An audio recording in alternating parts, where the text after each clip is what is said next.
Welcome to Bump Set Chat, the podcast where volleyball professionals come on and share their stories, experiences, and advice. And today I have Nataliia Klimenova. Nailed it. Excellent. Nailed it. There we go. Woo-hoo. Good job. All right. Well, hey, welcome to the podcast. And the way we start things off is we do a few random questions. So are you ready? Sure, please. All right. Favorite movie or book? Ooh, love it. Everything about dinosaurs. I dreamt about being like an archaeologist. So Jurassic Park, I was hunting to see this new movie. And for the book, it's gonna be a weird answer. So as a volleyball kid that was short, my coach once shared the story about undefeated team of Soviet Union back in like 60s, 70s. And then there's the book called Nichibo, and the author is Hirobumi Daimatsu. So it's about China during that time, how they were training for like 10 years to beat that super tall, super strong Soviet Union team. And that book inspired me so much. It was all about the average mortal human workers that work on a plant for like 8 hours. And then after the work, they would go and train and they tell about those injuries and like broken fingers. And he would be like, how hard do you want to win? And they would tape it and they would continue. Look, I have like goosebumps right now talking. And so I feel like that book inspired me so much as a kid about that hard time when everyone was poor, but there was a bigger goal, bigger dream, and your personal ego, your personal you went kind of in a secondary instead of like the bigger goal. So I felt that book just, I don't know, turned something inside me. So again, if you have an opportunity once to read it, it's like fairly not a big book, but it's written from such a good perspective. So I do love it a lot. All right. Excellent. All right. Second question. You've been on the road for a little while. You're coming home. What is that meal you're looking forward to the most? I feel that it's not going to be any Slavic cuisine for sure. It's going to be some sort of like a pasta and even like, I don't know, like a boiled sausage or just like a roasted chicken. Very, very simple. I feel that from my childhood, I'm not a very big fan when it's a lot of different mixes and sauces in the food. I like the kind of raw, original taste of food. Yep. So I like when I can try this, and maybe if I need, I can mix it instead of like all working at once. So it would like some sort of pasta, maybe some sort of like I don't know, pasta with cheese. Okay. So like very simple. All right. That's gonna be it. Okay. And last question. Most interesting place you've ever played a match in? Ooh. Let's say I'll give you two answers because indoor volleyball and beach volleyball took a very big part in my career. And if you would tell me about indoor volleyball, I remember first time ever making any type of European cups. So when we flew to Europe and you would play in the arena for like 10,000 people, I would never forget that light from the sides on the court. And then you would set an out of system ball and you just don't understand where is the end of the court. It's like the black darkness of the universe of that dome. It's like, I don't know, it's such a crazy shift of perspective because the walls usually bring you a little bit more familiar distance, but that open space, that bump up in the air, I don't know, I would never forget that thing. And then when we played beach volleyball, there was one tour in Italy, in Sicily, and there was a group of kind of workers that would travel with us. And like, one day they would pack all that sand court and they like all these like stands, and then we would move, and they build this like two courts in the middle of like a super super ancient kind of square next to an old cathedral. Oh, wow. Everything was Greek, and like you were in the middle, like when you have like that bell ring in a Catholic cathedral, like once in a while. I don't know, the energy atmosphere was so authentic, so like historical, that also kind of somehow like stick in my brain. Like it was like, wow, it's not like somewhere on the beach, just a beach volleyball court. It's Right. like it was somewhere in the middle of the city, but also like in a very historical part of the city, which was like, again, super mind blowing at that time. That's very cool. Excellent. All right. Well, hey, welcome to the podcast. So let's go back to the beginning. Where are you from? Ooh. So I'm from Ukraine, and I'm from a very eastern side of Ukraine. So it was like back in the day called like Lugansk region. And so our side of the world at that time, we all spoke Russian, and Ukrainian was more like a secondary language. So yeah, grew up in a very, let's say, hardworking mine and chemical metal industry side of Ukraine. Okay. And when did you first discover volleyball? Ooh, like, look at you, nice questions. My mom played under the Soviet Union national team, Oh, wow. and so, but the fun fact, they were telling her she was like, let's say, I'm not very familiar with feet, but she was like 167 centimeters, Hmm. so fairly not tall for the hitter, but she loved hitting so much that when the coach told her that like you need to consider something else, she was like, no, I want to hit. So she probably stayed on the bench for a couple of matches and then she finished. Um, so I remember when I was at the age of 5 or 6 years old, I was building sandcastles under the referee stand on the beach while my parents were playing kind of beach volleyball together. They had at the time a very healthy, sporty group of people with the canoeing, kayaking, and then they would play beach. So I felt like when in grade one, the coach came to class and he was like, who wants to do volleyball? Half of the class were like, what volleyball is? And I was like, I want to do it. He's like, you're kind of like short, but I'm like, never mind, take me, please take me. And then eventually that's how I ended up. But I felt that neither of my parents introduced me to any sport that they wanted me. It was Hmm. more like a natural exploration, a little bit of gymnastics. But then when I saw them playing volleyball, I was like, volleyball for sure. All Since that right. time, I'm addicted. And now, speaking of, being addicted to it, what is the hook volleyball has on you that it's turned into this wonderful career for you and you're involved in helping so many young kids? I felt this is, let's say, Barry, this is what I feel we in Canada right now missing. But again, hopefully I could still witness it and see. Back in my small hometown, it was like up to 70,000 people. We had, I'm not sure how, a very big, probably up to 5,000 people hockey arena. So once in a while, they would either melt the ice or they would do some sort of like a coverage, Hmm. and they would build like a volleyball court with like nice flags on it. And so the whole town during the weekend would come and watch. They were like in the top three teams in the Super League of Ukraine at the time. So as younger kids under that kind of similar club that raises those like super goddesses, Yeah.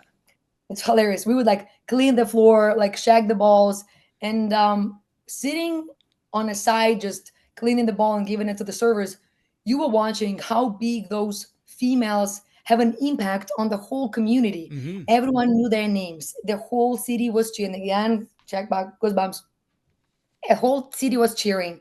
So I was like, whoa, I want to be one day one of those girls because if I train so much, I want to see a beautiful outcome. So it's a reversing a little bit more in the future when I'm working right now. I feel, hey, maybe universities should look at their policies and it should be like free entrance to all the possible volleyball clubs and the kids. Maybe the games should be shifted for like an earlier time when the kids should see it. Hmm. How you can raise the next generation of Olympic athletes without the bigger dream. So like here again in Canada, by the age of 23, if you didn't make a national team, you retire. There's no more future in a sense of like staying in the country. Somebody doesn't want to go too far in Europe, maybe the amount of money that you can earn after university and the salary in professional league to begin with maybe not as crazy, so people choose like, let's say, job over like the professional life. Yeah. Whereas back in the day, again, poor society, we didn't have that much that whatever the kids are feeling that they are taken for granted right now. Hmm. So for me to be one of them, to have the access to these beautiful courts, have nice merch, being like, I know, on the piedestals winning, that was something that I was like, I want to try, I want to do this. And so I felt that that feeling still didn't leave me in a sense, even when I transitions to coaching. I'm like, I don't want to be an average coach. I don't want to be just like here. I was like, Hmm. I want to see how big of an impact I can do. And maybe sometimes I joke that my too straightforward approach of being a little bit too direct is not the healthiest political way. But again, it is what it is. Yep. This is me, this is my opinion, and I'm happy to discuss it. So Yeah. All right. And then, in the Ukraine, where does girls volleyball rank in the the all the levels of sports? Is like is it bigger than soccer or bigger than hockey? Where does it rank with girls sports? so I feel that for Ukraine, the women's volleyball, let's say, will be in a top three, four. sports. Yeah. Again, let's say it would be some feminine, like dance gymnastics would take as like if you're too much on the feminine side, which again, I felt I was growing up with boys. I was not as kind of like, I don't know, feminine in this sense. And meaning like I was not into that beautiful lines. Yeah. I was like, okay, let's play some action. It was like soccer, basketball, tossing rocks in the river, like fighting. I don't know. So I felt that volleyball checked all the boxes of being like, it's a team sport. You can hang out with your friends, fairly interesting. It's quick. It's not like that you need to wait for the next rally for a very long time. And that type of a thing caught me back in Ukraine. And I still, as of right now, as soon as you have girls, they most likely will go and try volleyball or basketball. But volleyball is, again, I feel one of, again, let's say it will be a quote from my coach back in the day, my first coach. He told me that the girls that play volleyball, they have a very balanced development of their body, Mm-hmm. meaning it's kind of like track and field. It's kind of like gymnastics. You do rolls, dives, and stuff. It's not heavily dominated with the arm once you have to push and heavy. So develop, let's say, an upper body. So he was like joking that he's like, you got your girls like chose the right sport for like future feminine body as Yeah. well, but you can stay athletic. So All right. And speaking of the Ukraine, the men's Ukrainian team had a good showing at the VNLs this past year. yes, I'm let's say I found that Ukraine always had resources to perform on the world level. Unfortunately, maybe the lack of money, the lack of opportunities. And then when I was growing up, unfortunately for us, it was a very common when countries, let's say like Russia, would have more money and they would take younger players Yeah. and they would change nationality to represent Russia. I believe even like in London Olympics, like in 2012, like almost like I'd say half of the Russian team, like male team, would be Oh Ukrainian wow. born guys. And same happened with a couple like very, very big Russian female players that were like on a world level, same like close to like Gonu, like Gabi. They were there and they were like originally from Ukraine, but they transitioned like when they were like 15, Yeah. 16. And so I felt that losing the resources and kind of like strengths, and again, I will not lie, maybe some sort of like a corruption or any like this kind of things impacted overall on the performance of the teams. But even I saw that Ukrainian women's team will be representing VNL in 2026. Their ranking, like they jumped in the Oh like in the last nice. spot, which is again, I feel that those like players, they deserve to see the world. The world deserves to see those guys and girls because the volleyball and overall athletic career is fairly small, and like being good as individuals but not being able to make the national team that represents on the world Mm-hmm. level, it's very upsetting. And let's say no judgment on my end, despite all the patriotism, like when you have to represent your own land, when people have like, okay, I have 3 years, if I will go somewhere else and I can play for another country and I can make Olympics as, let's say, an ultimate goal for the Mm-hmm. majority of players, again, I do understand because some of the countries would never have this opportunity. Same as like you see a lot of Cuban players Mm-hmm. moving because again, hard politics, hard environment, so Yeah. they run away, escape for the better future. So Yeah. All right. And for you, in your early days of volleyball, who were some early mentors or coaches that really influenced your development as a player? Was it your parents or a club or, other people? it's funny because I feel like right now I'm telling this to kids a lot when I coach, and again, I hope my parents will not watch it or will not understand. But there was a moment when, so in Ukraine, we graduate school at the 11th grade. Mm-hmm. And so it's you are either staying in your hometown under that kind of B league for the Super League team, or you kind of have to move on. And when that question raised next to me and the coach, they told me, he's like, great, I love your critical thinking, I like your ball control, but you are too short. They would not even look at that time if you are not 6'1", like the resources of volleyball players were so big Mm-hmm. that they had a variety of people to choose from. Yeah. So it was a very like as direct as tried it could be, like no, too short, like recreational, next. And so it was a harsh thing when especially I've been playing for like over 10 years at the time. And I remember I came home and when I was like heartbroken, devastated, my parents, again, I do understand that they wanted to save my mental health. They were like, volleyball will never with you forever. Maybe eventually you have to transition, but you can always play, you can always play recreationally. And I was like, okay, I get it. but my dream was to see the world through Mm-hmm. volleyball, and I dreamt about playing. And so I feel that despite being maybe realistic, they didn't tell me like, hey, if you train, if you knock on different doors, eventually one door may be open. Yeah. Once check mark third, like that door can be open and you can see the world. They still chose that, like That closed-minded safe path. perception. Yeah, so kind of like, oh, so right now, even like I talk to the players and I say, I do understand sometimes parents, they think that they're older, they want to share, oh, you should go and take this subject, this education, that will be a well-paid job.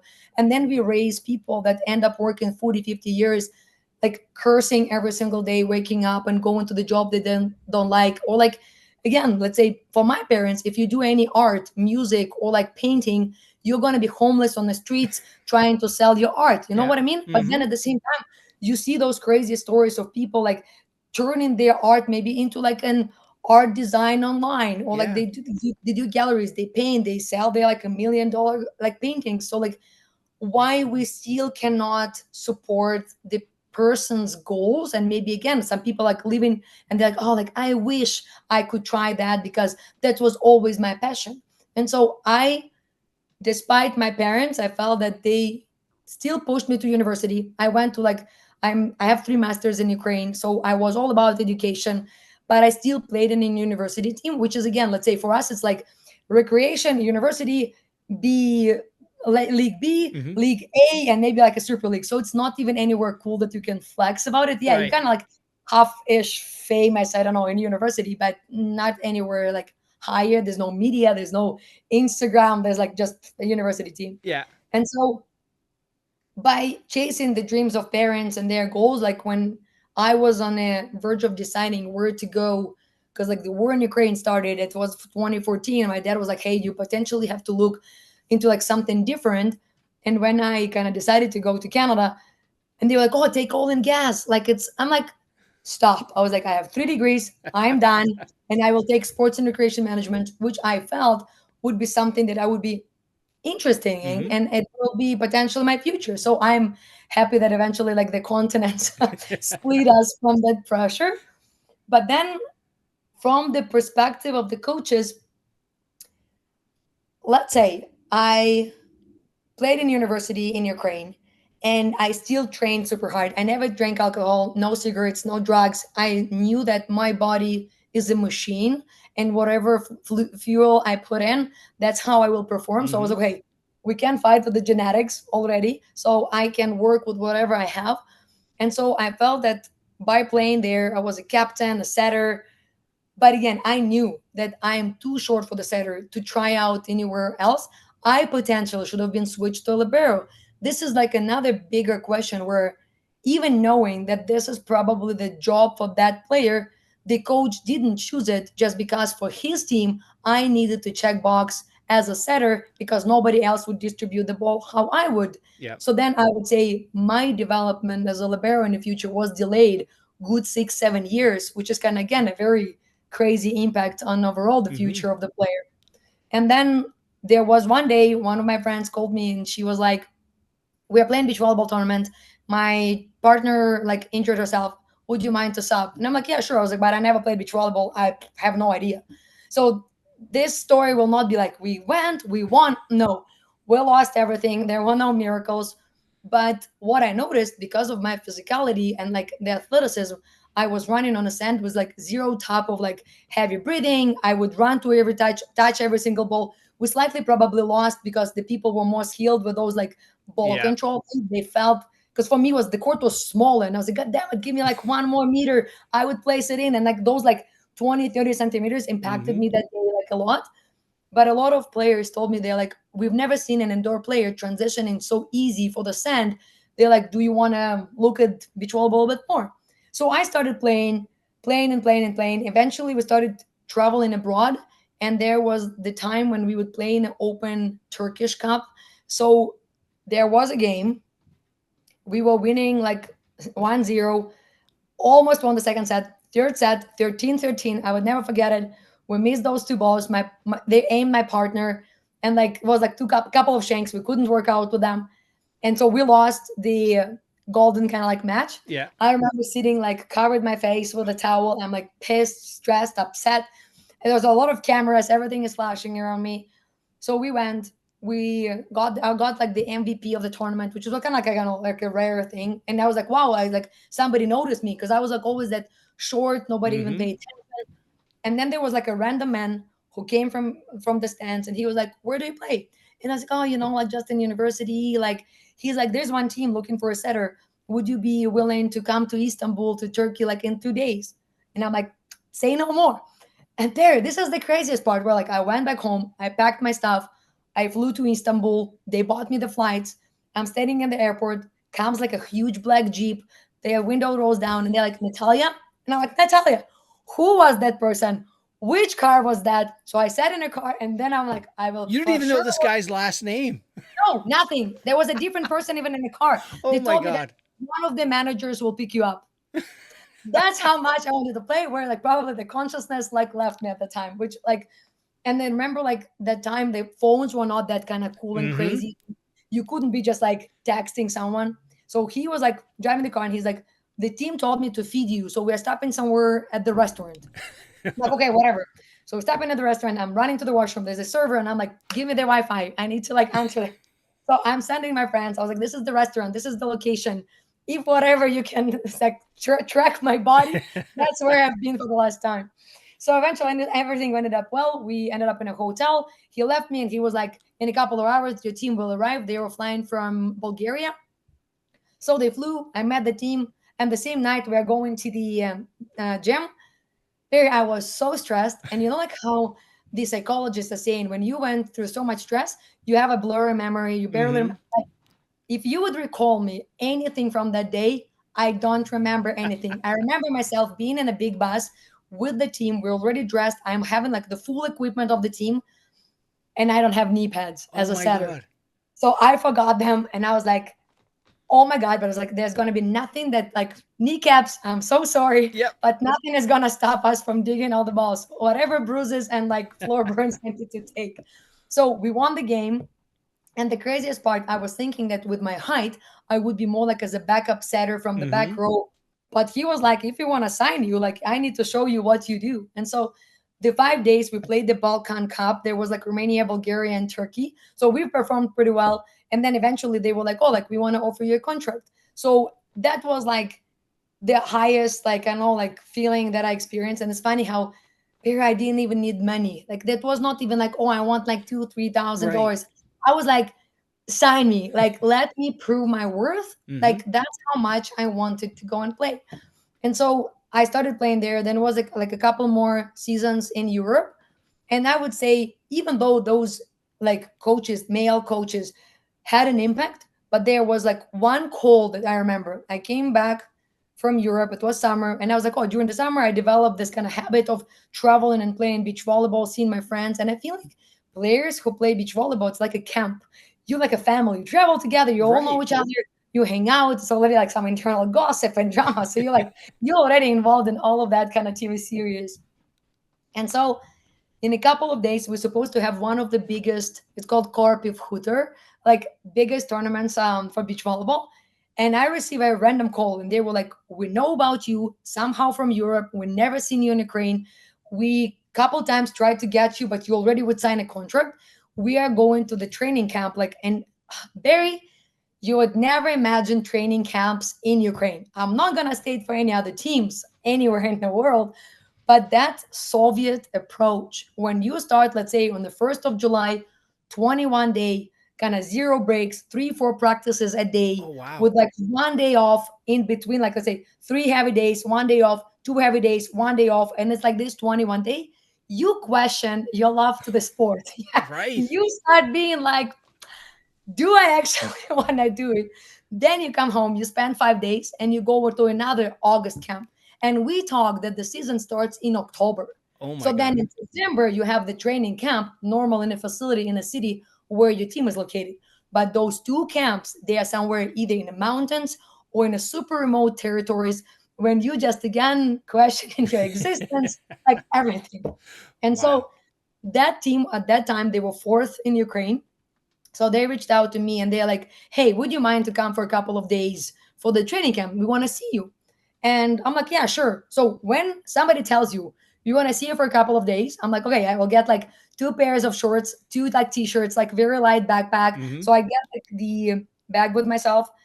I met them. It was like a remote area, somewhere like northwest west of Kiev, kind of like upper side of Ukraine. It was 30 kilometers from any type of the town. Of like it was a old resort, which kind of would have some sort of like a hydrotherapy massages for like seniors over like 70 years old, and they had an athletic facility. So they locked us there for like Oh, an wow. unlimited amount of time. So I came and they were like, okay, cool. But the coach who saw me, his name was Igor Dmitrievich Felishtinsky. So Felishtinsky is his last name. He was a setter for the Soviet Union national team. And so when he saw me, he's like, too short. Like no chance. Maybe once in a while from the back row rotation without the block. But he's like, I've seen your videos, how you move. He's like, you're so fast for a libero. And I'm like, that's what I always thought that I should be. But I was like, I never played. And they're like in the Super League. So I'm like, and I played in zone one, zone five, there's opposite. So I'm like, I'm not sure. He's like, let's give it a shot. I'm like, okay, sure. So getting indoor, we have those 4 practices a day. Mm-hmm. 5 a.m. running in the middle of the forest. Oh So my the God. coach would leave the facility 40 minutes before, go like picking. So he would go to like a point B where we had to run to. Then we will have like a morning like stretching like exercises. And then there was a choice. You can either walk back and then go almost right away to the breakfast and then 30 minutes and it's a first morning practice in the gym, or you could run back and have like 20 minutes of sleep. Hilarious. Like after probably day 4 or 5, we started running back because we needed that extra recovery. Right. Because I felt like the first morning practice, you come home, you eat, you sleep for an hour. This is the second one, like practice in the gym. And then the first one will be like some step or like Latina dance with Mm-hmm. a fitness coach just to make us thinking outside of the box. And so My Lord. after a couple of days, they're like, we kind of like you. Why would not you stay for the whole duration? And I'm like, okay, so again, at that time, that was the dream. That was that beach volleyball. And I'm like, okay, I will not go there, whatever. The amount of washing Oh I God. did, because after each practice, you had to wash. And I have all those rules when you wash the t-shirt, you roll it in a towel. You roll the towel so the towel absorbs the wetness from the Mm-hmm. t-shirts and at least it has a chance to dry out. So again, survived at camp. We talked in the end of the season and he's like, we love you, but we probably don't have that much money to offer you. So kind of like we don't have a big budget. And I'm okay.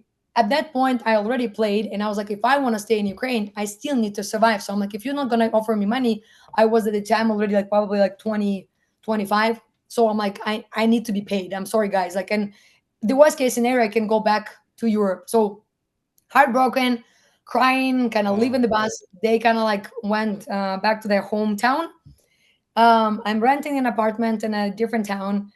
And then they went to Poland for the friendly matches, and looks like the libero didn't play well, and she was like a little bit maybe sarcastic with the coach. So they called me. They're like, "Whatever amount of money you want, we wait for you tomorrow." And I'm like, Nice.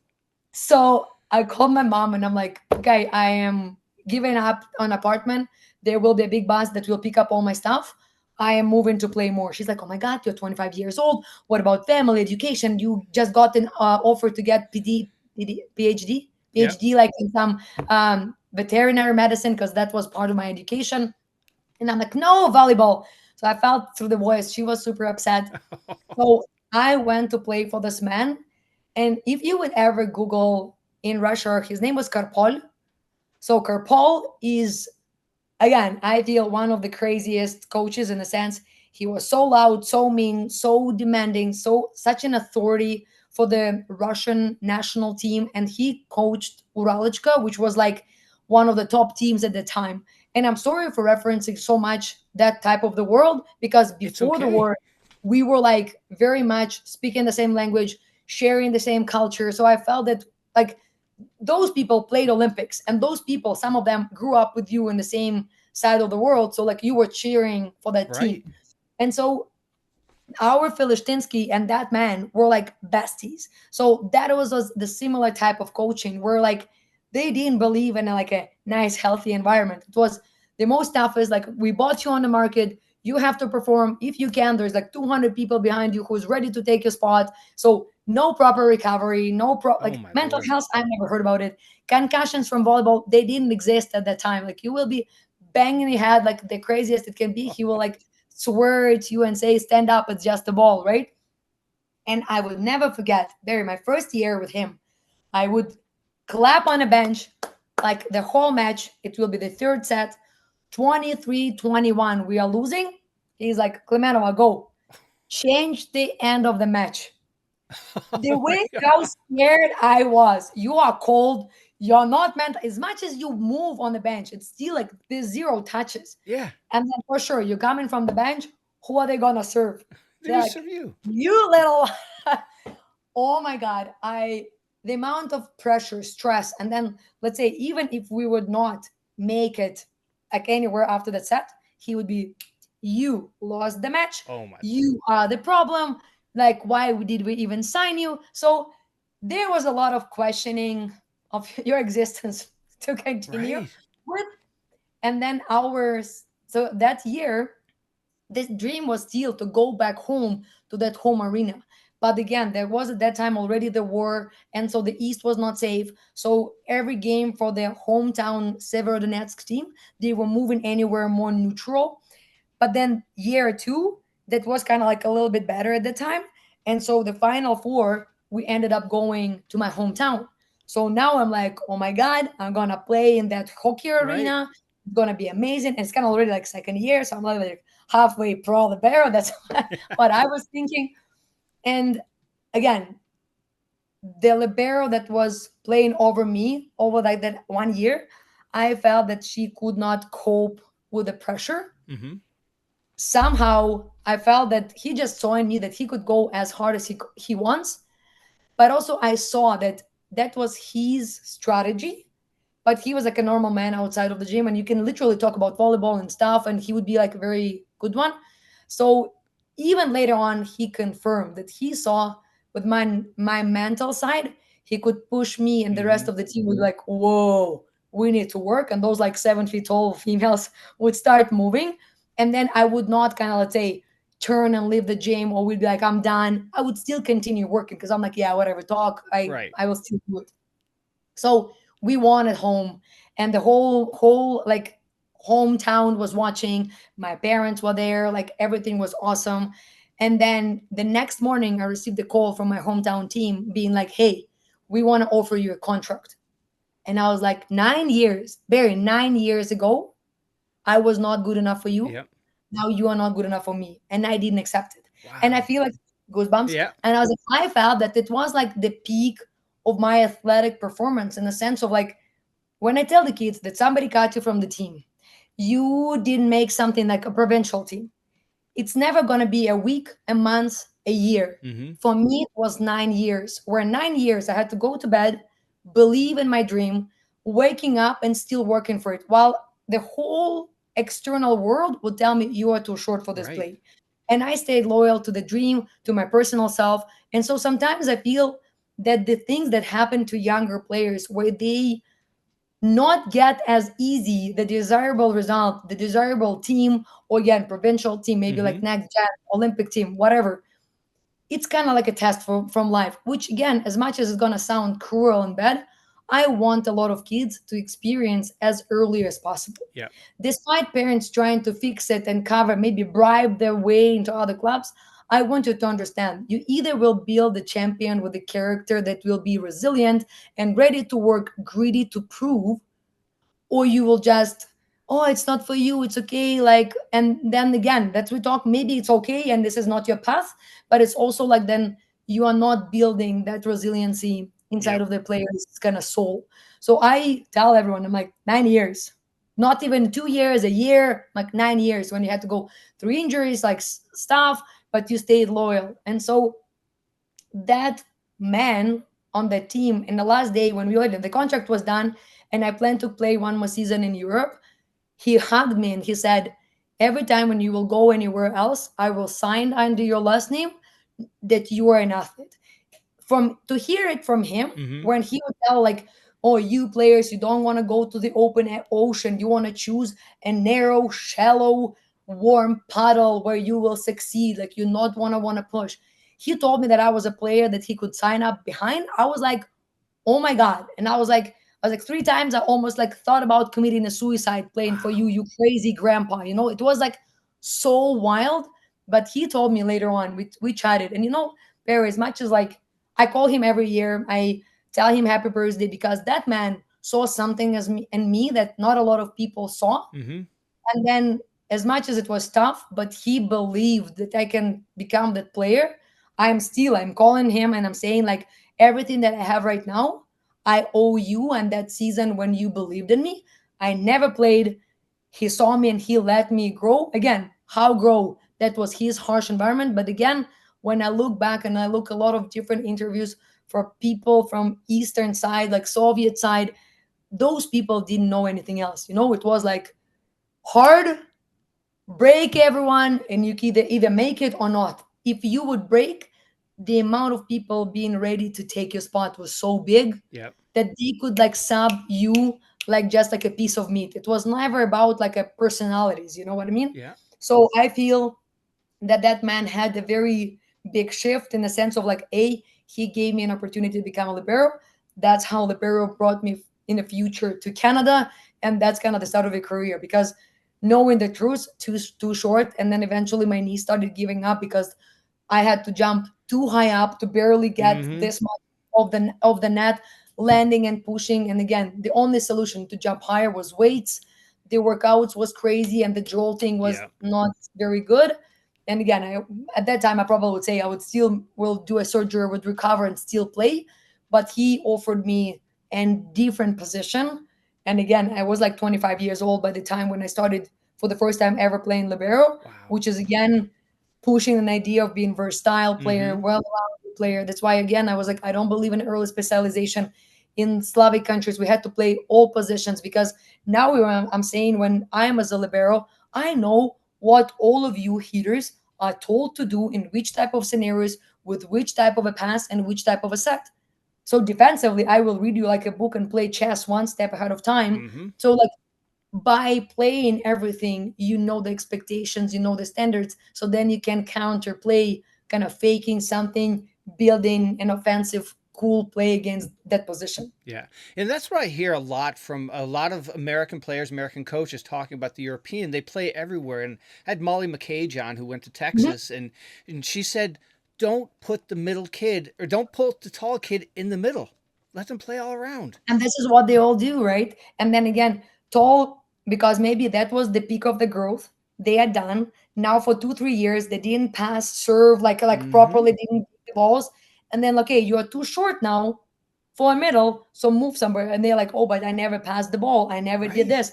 So again, versatility, versatility, versatility, because again, despite being able to help the coach when somebody's injured, jump in and still maintain the same pressure on the court, the same kind of roster.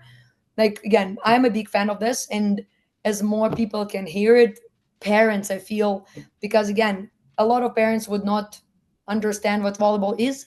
They would trust coaches, and some of the coaches Mm-hmm. that coach, they either never played, or they are like 17 years old kids, which is again, I doubt the future development. But again, pushing an idea that knowing everything, knowing all the footwork, all the approaches, all the possible angles, zone 1, 6, and 5. Like, I hate when they're like, oh, but I want just to hit. And I'm like, before you even hit, you have to pass. Mm-hmm. Show me how you pass. You pass an out of system ball, there is no middle. Three people are going to be blocking you. Good luck trying to score. So Mm-hmm. then it's going to be a lot of pressure on you. So again, by popularizing that kind of like the idea of being versatile, Mm-hmm. that's gonna could be a big shift in North America. Like again, I see a big problem with this. Yeah. And the other thing I didn't know, when I was up at the VNLs, I was talking to some volleyball people up in Ottawa, that at I think it's under 15, you can't receive overhand, or they don't let you. And I like that. Yes. You got to pass. You got to learn how to pass properly. Again, I feel like the major concern is like the injuries for the hands Yeah. because again, fairly like strongish ball hitting.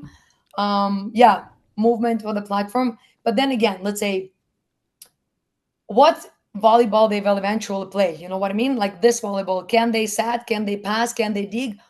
Why would not? We already have a different type of a ball, which is again we never had. This Yeah. is an Olympic ball.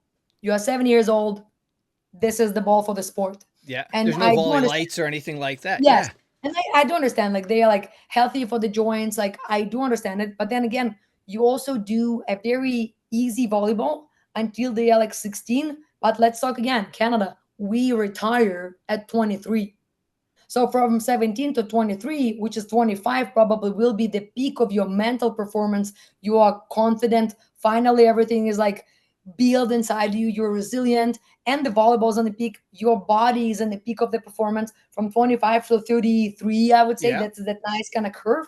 But you retire without even starting. So if we talk about Europeans by doing from, let's say, 16 to 23, it's still like kind of like already like build volleyball. So I feel that we're slightly delaying it in Canada, Yeah. where like they introduced to like adult volleyball by the age of like U17, which is again, it's only like 2 years until they go to university. And then university, it's like way faster game, way stronger hits.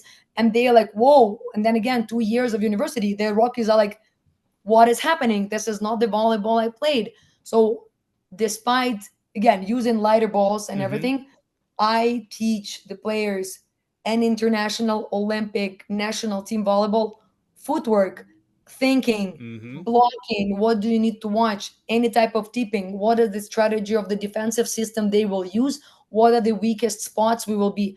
Because again, let's say last week we had a spectacular camp where part of the camp's experience was tipping and rolling into free zones. Yeah. And again, let's say if you watch any, let's say Olympic teams like national teams, so if I have a double block, let's say we talk about left side will transition a little bit more this way.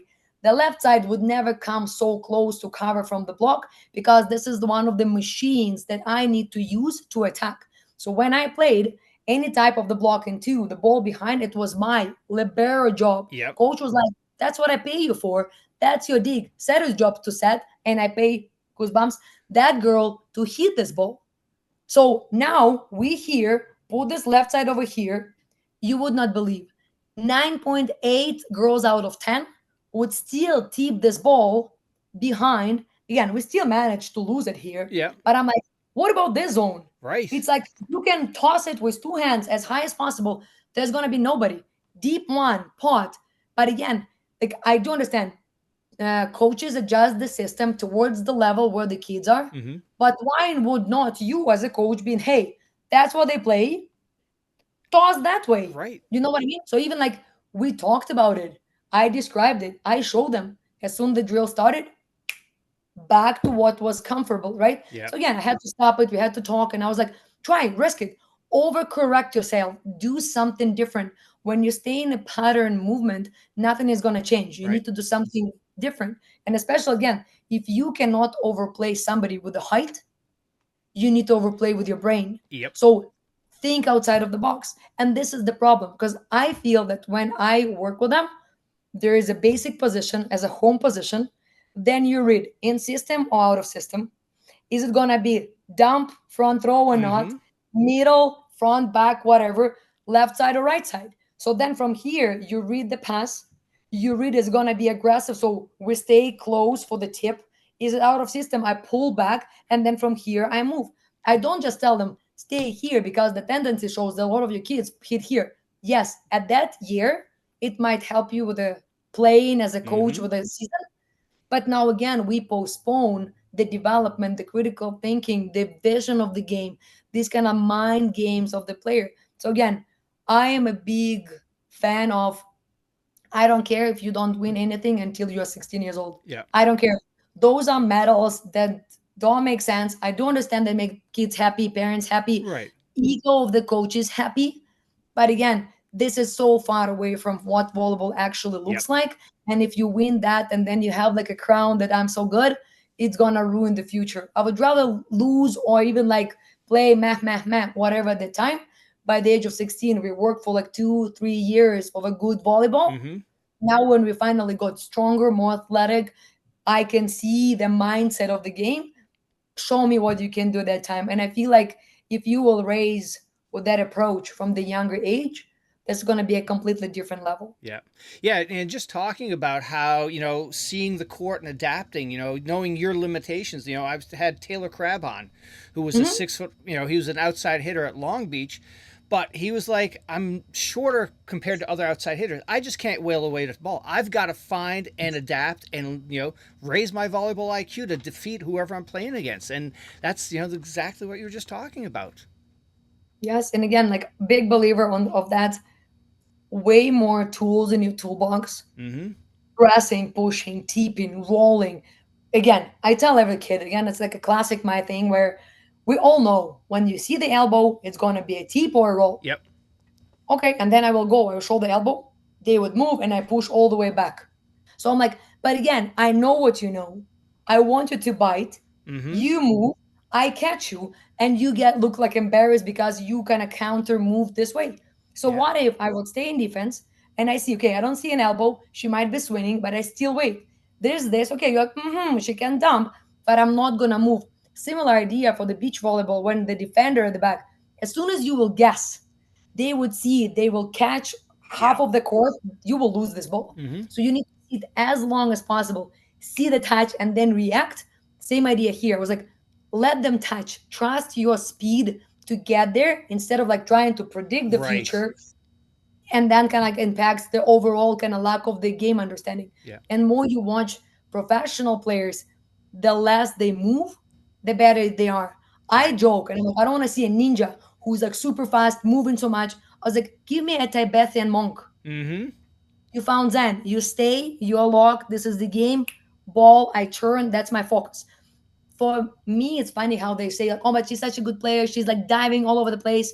And I'm like, yeah, it's for you, for like a couch barrier on the stance.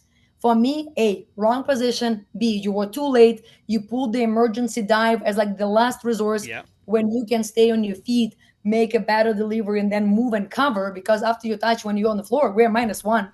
You Yep. better like stand up, right? So again, there's like little tweaks that I feel that with a lack of deeper understanding of volleyball, parents can't not even judge the quality of the coach, the game they play. So they're like, oh, they played, there's ball kind of flying, the kids are moving, they're happy, we're in good hands.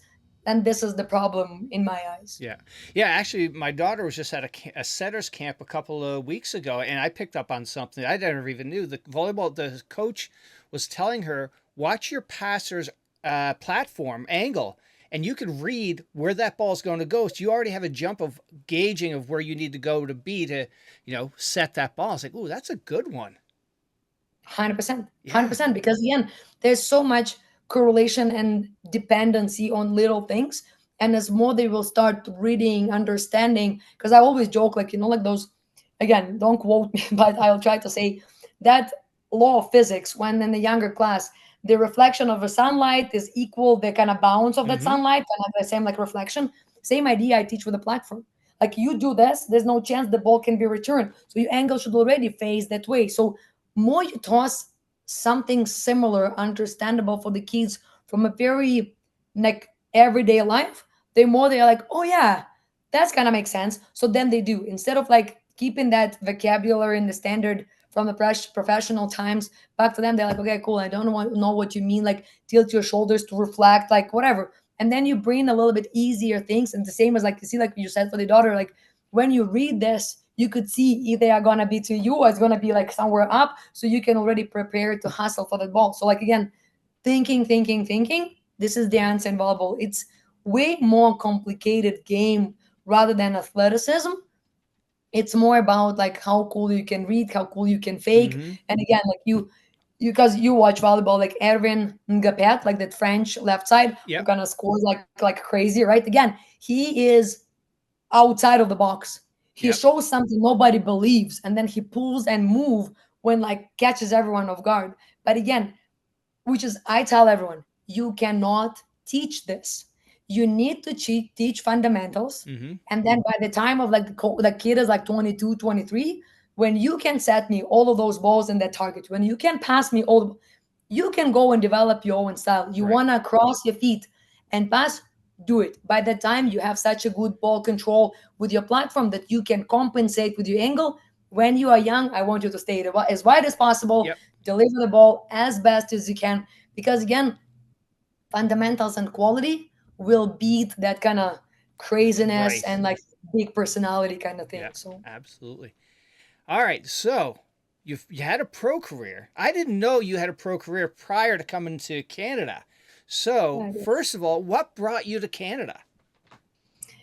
So way long before kind of everything kind of got real with North America, one of my teammates, we were kind of on the roster of the national team together, and we grew up similarly. But she was like 6'7", I don't know, like humongous one. So the volleyball was on a different level for her at the time, and she had an option to go to States because she wanted to move. She was from Donetsk, also like super like eastern side, and again, she was at the time by herself, where like family was not that much able to support. So she was like, okay, I will risk it and I will try to go away from Ukraine. She didn't know English at all, so I helped her with some like documents.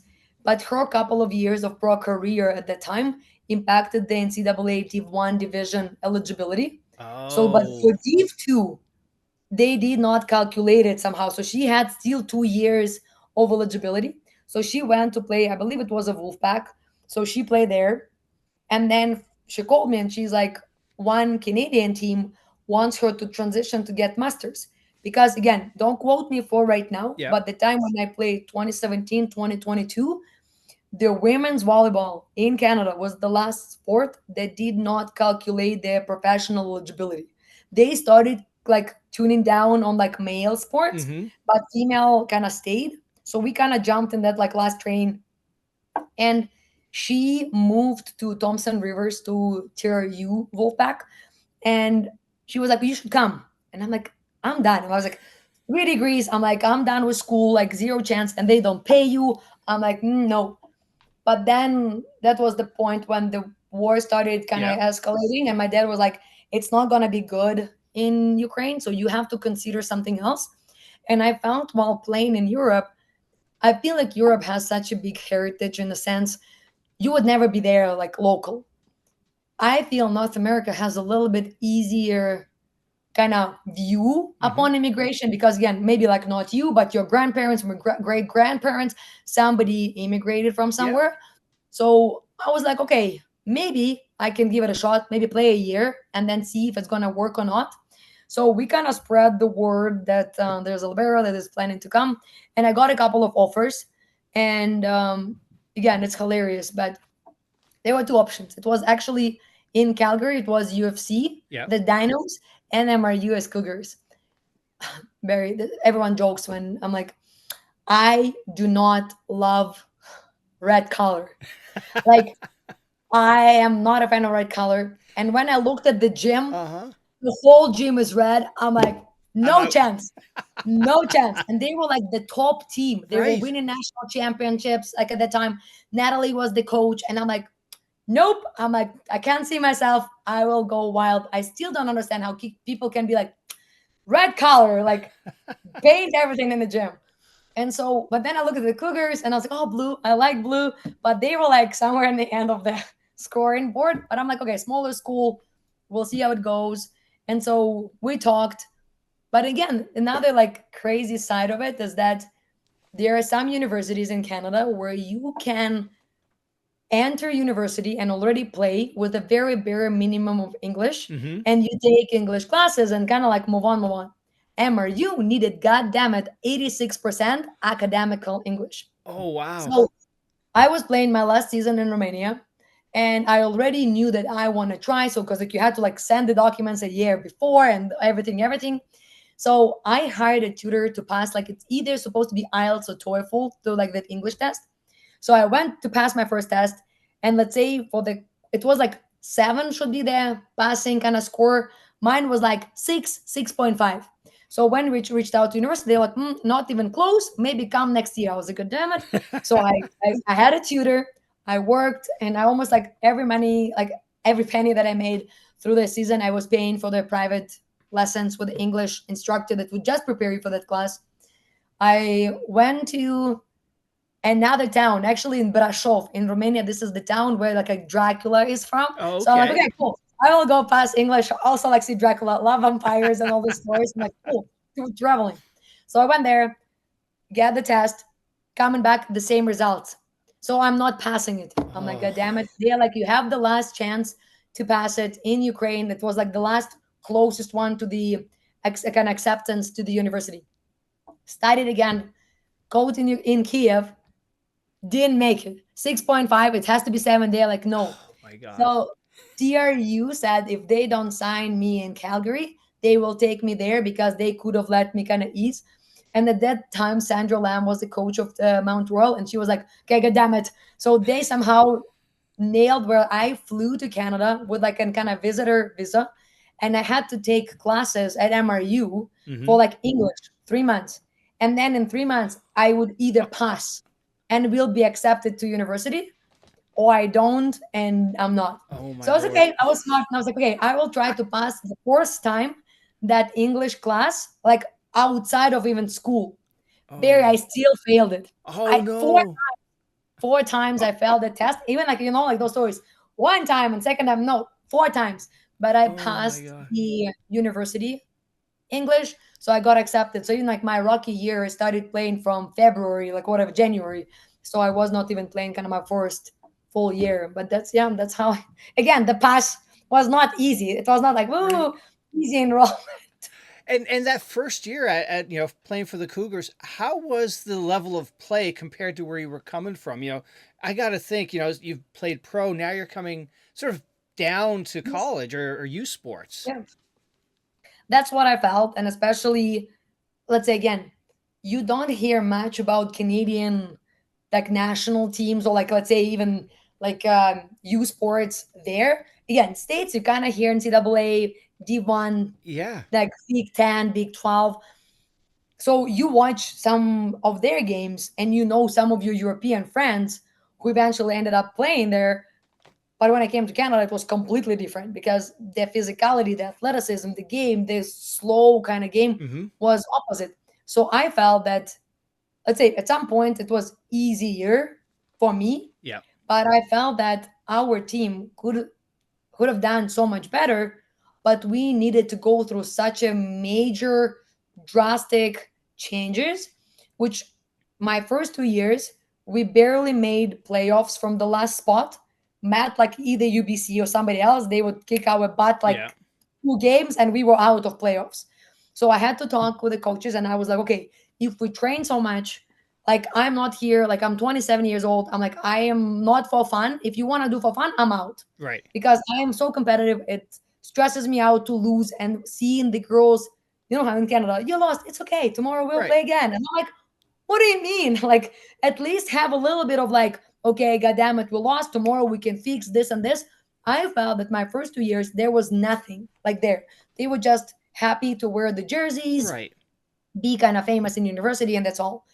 There was a major cut of couple of players that I felt they didn't have a very good impact, influence on the team. Mm-hmm.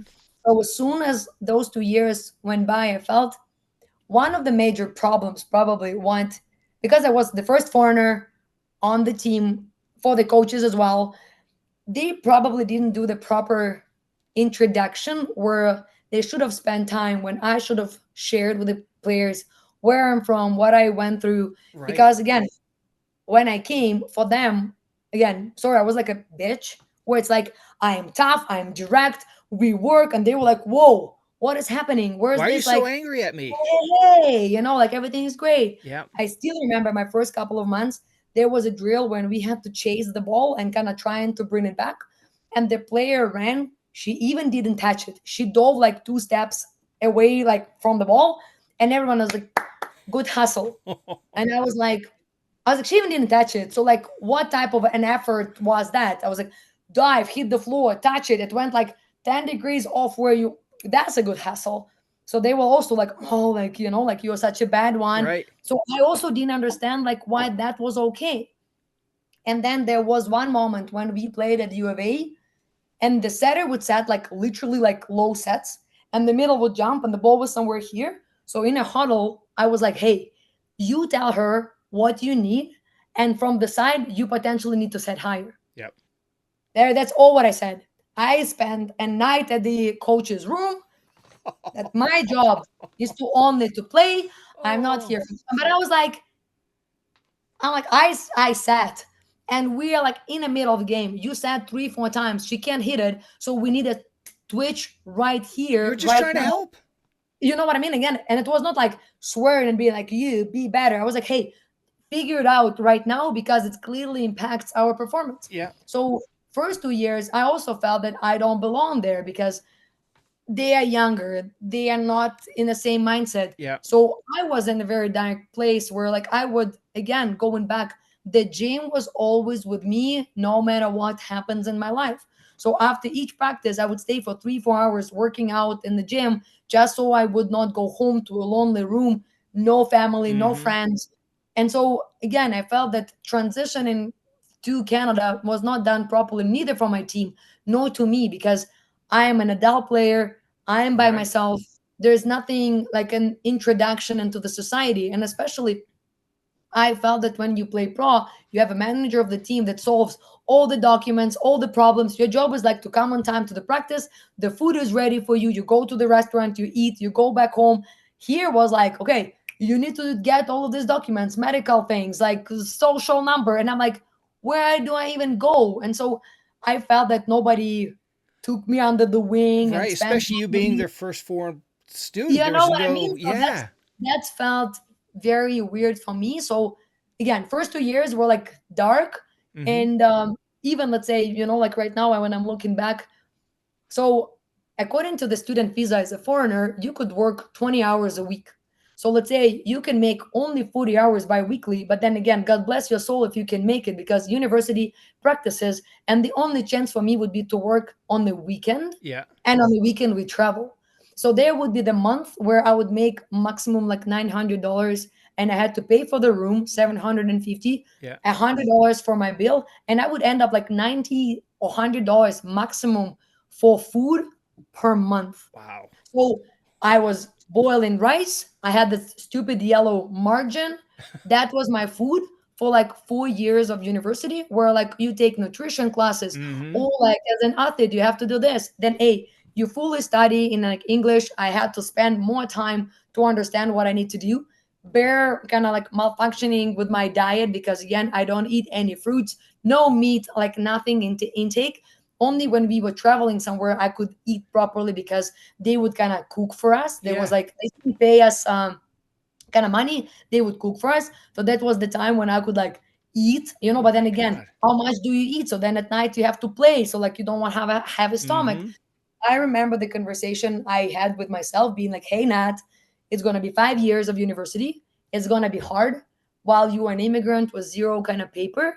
But as soon as you will graduate, like I promise you, it's going to be a bigger shift. Yeah. But we need to survive this time. Wow.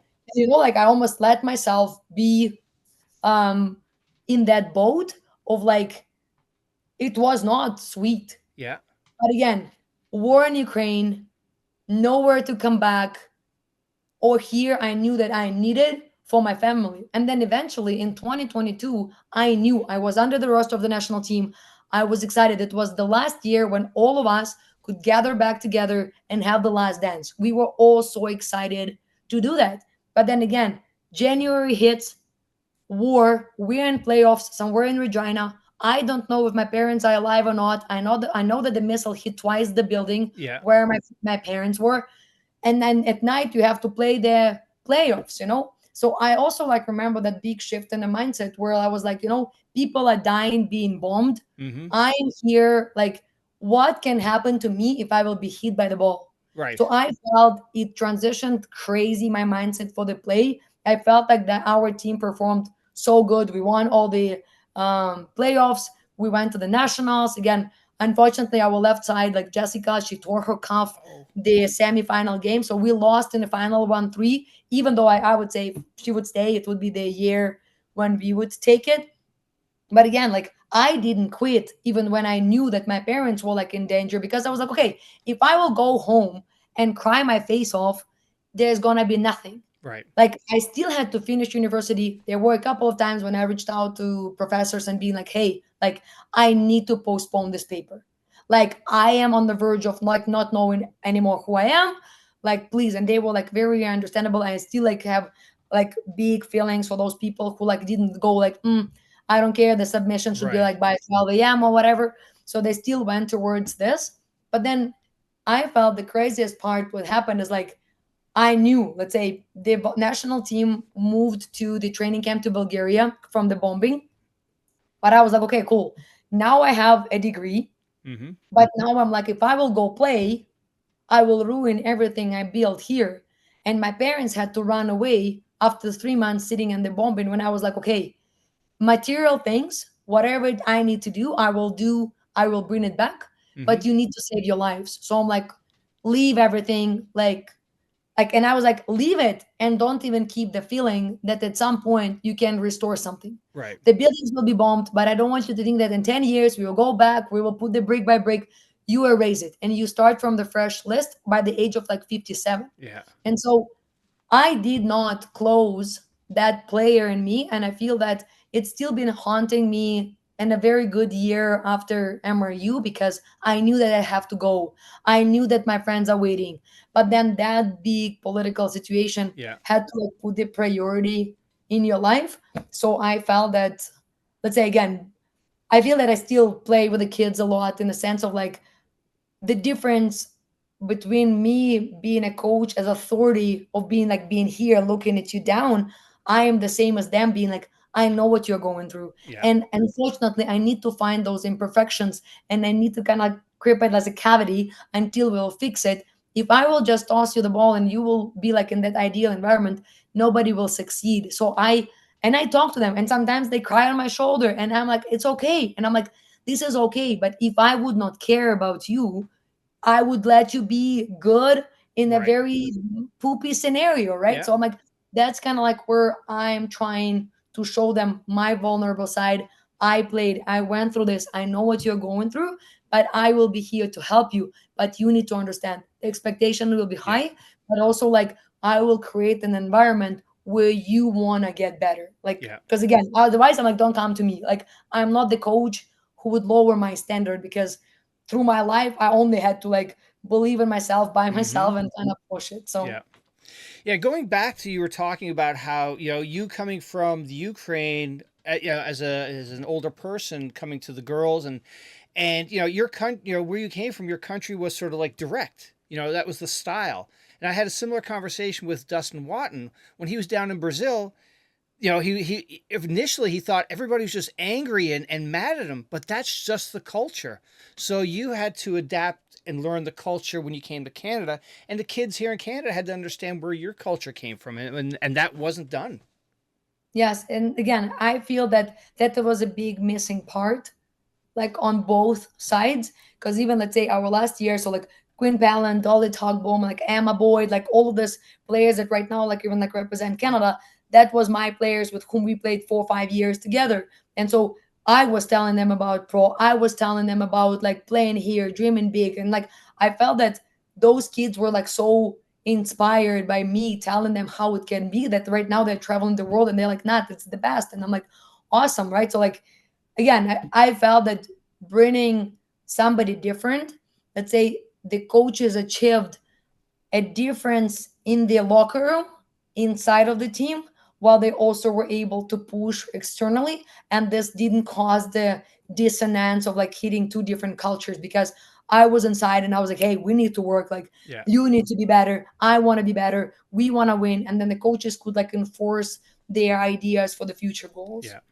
And now you just said Emma. Emma Boyd has been on this podcast, and I told Nice. her you were coming on, and she had a couple of things to say. First, she said, fun fact, you used to be Dolly's roommate. Dolly has been on the podcast. What a wonderful person both of them are, first of all. Nice. Yes, they're very nice kids. And then Emma said she gave you a concussion in her first year because of a shanked ball she hit straight into your head. Yes. Yes. But again, let's say through my 5 years, and again, I'm tough. Like I feel like I've been hit in the head so many times in a sense of like there are two differences. Sometimes when you have that whiplash, than when you get concussed. But when you turn and receive it somewhere like in a bony kind of part of the Mm-hmm. skull, it's not as crazy. So I felt like every time they would even test me, being like, "You must have been concussed." I passed all the tests, but I still remember first year, a tall like a little giraffe kid came to the gym, and we already saw how potentially good she can be. And no, but there was a very hard drill, and she was without the partner, so nobody wanted to step in. And I was like, "God damn it, okay, I will go with her." Their first goddamn it ball, she shanks it, just goes straight in my face, and I'm like, "Okay, I'm out. I'm out." Those Robin Hood thoughts, I'm like, "I'm out, Emma." Oh, and then she also said that I should ask you about how you deal with hecklers. She said you always put them in their place. Oh, geez. Um, Again, let's say from my English, this is the people that kind of do like comments from the sides on the Right. court. I feel the craziest part, we were in Sask and Regina, and at that time, like they were like very very good. So Avery Allard, that kind of second setter in the national team, she was that her last year, and again was talented setter. And I felt that they had the whole football team on our side, Oh wow. yelling all the possible things possibly could. And again, it was way far beyond competitive and athletic side. It was like a personal stuff. And again, that was the time when the war was happening. So I'm like, "You little kids, like." So I felt that every time we would win, I would turn to them and I would be like, "Yeah, come on, put it up." And they would lose their mind trying to yell kind of something bad. But then we would still score. And I'm like, "Come on, bring me more." And so I always told the girls that the biggest happiness inside of you should be when you upset the home gym of another team. Everyone is coming there to support them. But it's crazy. It happened to us in a couple of gyms where eventually the people start clapping us because the performance and the skill set that we were showing, they were like, "Okay, as much we kind of don't like them, but they perform a very Mm-hmm. good volleyball." And then it's funny because in the end of that match in Regina, the whole team came to me and they were like, "God damn it, you are good." And I'm like, "Yeah, I'm trying to be my best." And so we laughed, and we kind of clapped each other hands, and they kind of don't understand that they were caring for their girls. And I feel when you watch the boys in the girls games, like they would do all the possible things just so their girls will win. So there's no hard feelings there. I always feel that you just kind of use their energy Mm-hmm. like to reinforce your ideas, and when you score you're almost like bringing it back, being like, "Yeah, see, like it doesn't work, so maybe like try harder." So again, I love it. It's never been in my head. I've never been like insecure about Yeah. it. So I've been telling the girls a lot that like we yell, we laugh, and I feel that our team in the last couple of years, like when I was playing there, each of us had like the craziest sallies, and like Balan would like drop on her knees, like her hair would be like full up. Everyone would do like crazy, like I don't know, like leg kicks. Our pictures were like hilarious. So like I felt that by doing craziness, we were like also like reinforcing that energy in between like six of us. Yeah. So again, I felt that that season was great. I wish we could play longer, even though I still had the 6 year eligibility after COVID, but I was like, I needed to work because I needed to pay for my parents. But the team was great. I have Yeah. all the best feelings about them. Yeah, and she said, you were the player of the game in her quarterfinals at nationals against U of A. Craziest Yeah. game she's ever seen from a libero. She said you were everywhere. You helped take them to the national final for the first time. And again, only for you I can say this. The most hilarious part that again, UAB was something that we were raised for these 5 years, where it's like, oh, like they are the best. And I was like, "God damn it, you also can't say this to the team." We were almost so anxious trying to play against them all our life Yeah. here that you would be so stressed that you couldn't even perform. So at that point when we were playing there, I was like, "Okay, that's it." We knew that Corey White would like go sharp 2 for 2, and I'm like, "Move." I was like, "Dolly, you just take that side, you open me, whatever happens with me, like I'm gonna take responsibility."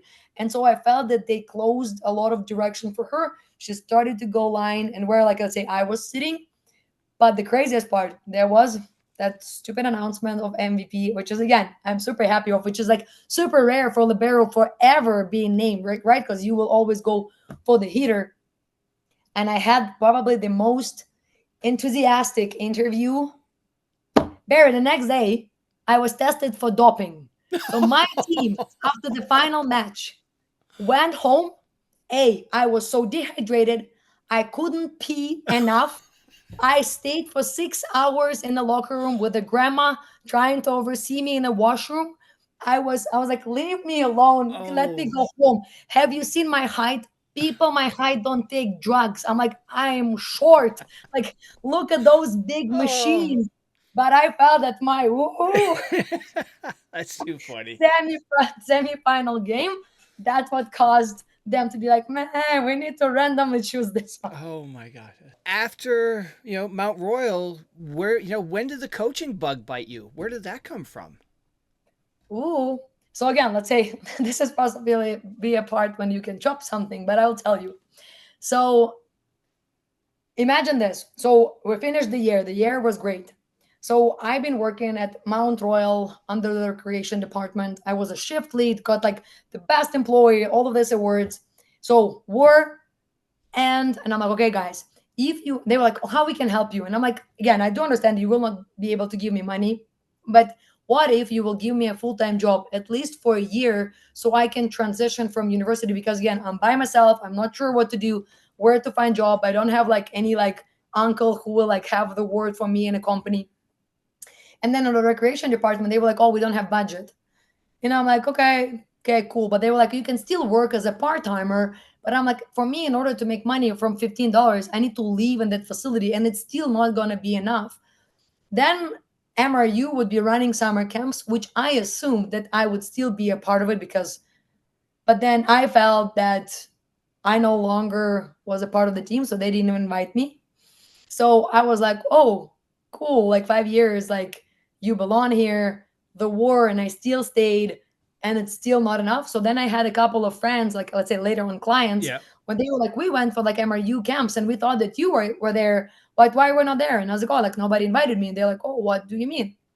So through my, let's say, because like I wore like an university like 4.5 years, let's say, because Yeah. like that like 3 months class.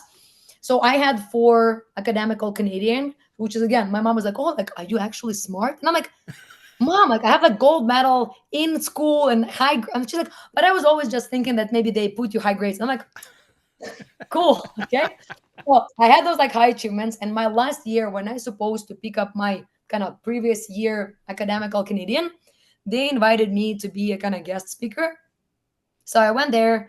I that said like some wisdom, and the coach from MRU came to me and he was like, "Hey, Nat, like nice to see you." And again, Barry, this is where my Soviet side like finally, because again, you don't have any more control over me, like no scholarship, kind of cut, Yeah. whatever. So I was like, "Oh, I can say the same." So it was a big shock, like of like, "Well, what do you mean?" And I was like, "Yeah, like I can't say that." And he's like, "Oh, why?" And I'm like, "You knew that I needed money the most, and you chopped me after whatever I've done for you, earning you like the second place on the national Mm-hmm. championship, even though at that time that coach was there for 1 year. There was a transition from the previous coaching." Yeah. I'm like, "This is how you kind of pay." And especially again, they were like, let's say, fair, similar age to where I was. So Yeah. like, we don't talk a 17-year-old Right. You're kid, their right? We are peers. talking as adults. Yeah.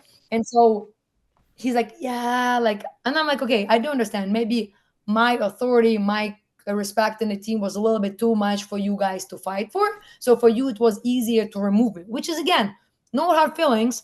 That was your choice. You're a Mm-hmm. 40-year-old man. So just kind of like see the consequences after you made a choice. I would still be respectful. I would still say hi, but you already dropped your ball. And he's like, let's be still friends. And I'm like, I don't be friends with the people that left me in the worst kind of situation in my life. And so I worked craziest part, Barry. I worked in Hockey Canada. I worked as manager of U18 women national team. We were in selection camp here in Calgary. One of the professors from university, his name is David Legg. He knows everyone. He kind of introduced me to. But again, eventually, after the contract was done, I knew that they were preparing the spot for the girl from the Olympic team for that spot. So Yeah. like I kind of didn't belong that world, even though the experience was great. The Mm-hmm. coaches were like loving me because I felt that liberos were the same as goalies. Because when everyone screwed up, block, all of that stuff, you are one on one with that ball. So Mm-hmm. that mindset like, God damn it, how do I play it? Like I felt a lot correlates, and you have to be a little bit of cuckoo because the back flying and the ball Uh-huh. being hit, and you still kind of like, yeah, hit me harder, right? So kind of like a little bit like philosophy in the head. And so when I was fully done there, I went for the interview. Like there's a JV center in Calgary. It's kind of like a junior varsity volleyball training center. Mm-hmm. They were looking for the general manager. And again, I got there and it's funny. They were like, oh, we have so many candidates. Like it's the last day. So I'm like, okay, this is me. This is what I can offer. No, no. Again, like I'm not here to bag. And if you already prepared the spot for somebody else, like doesn't matter what I say. Right. And so, but later, a couple more hours, they called me and they were like, "Oh, we want to give you a job." And so like this is probably that kind of drip position where I see what facility has, what availability facility has. Mm-hmm. So I am no longer the third party renter. I could literally book it straight in the system. And so I knew that despite me being paid as a general manager, I had a couple of kids that were watching me through the nationals, and their parents were like, why would not you like train her? And I was like, Mm-hmm. oh, like I kind of never thought about it. And like, like I would help from my personal experience, but it's never been something that I was dreaming about. Right. But then I've been working and I saw the improvement with the kids. We bond a lot, we would hang out together. And I knew that I was more than just a coach. We would talk about some problems and I would support them and I would come to their games, and I felt that it was way more far away from volleyball.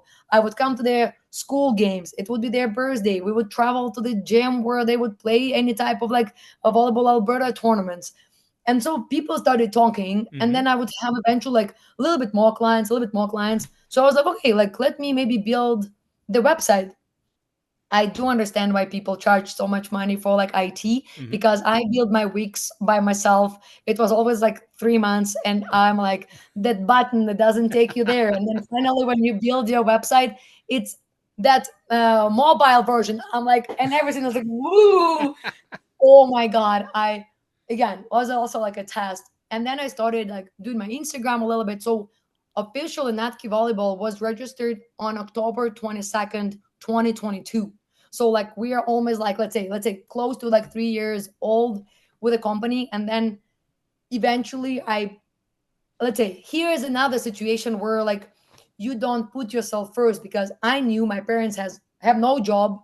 They are like hiding somewhere, we're renting something, so I need to send money, well fully pay for myself here.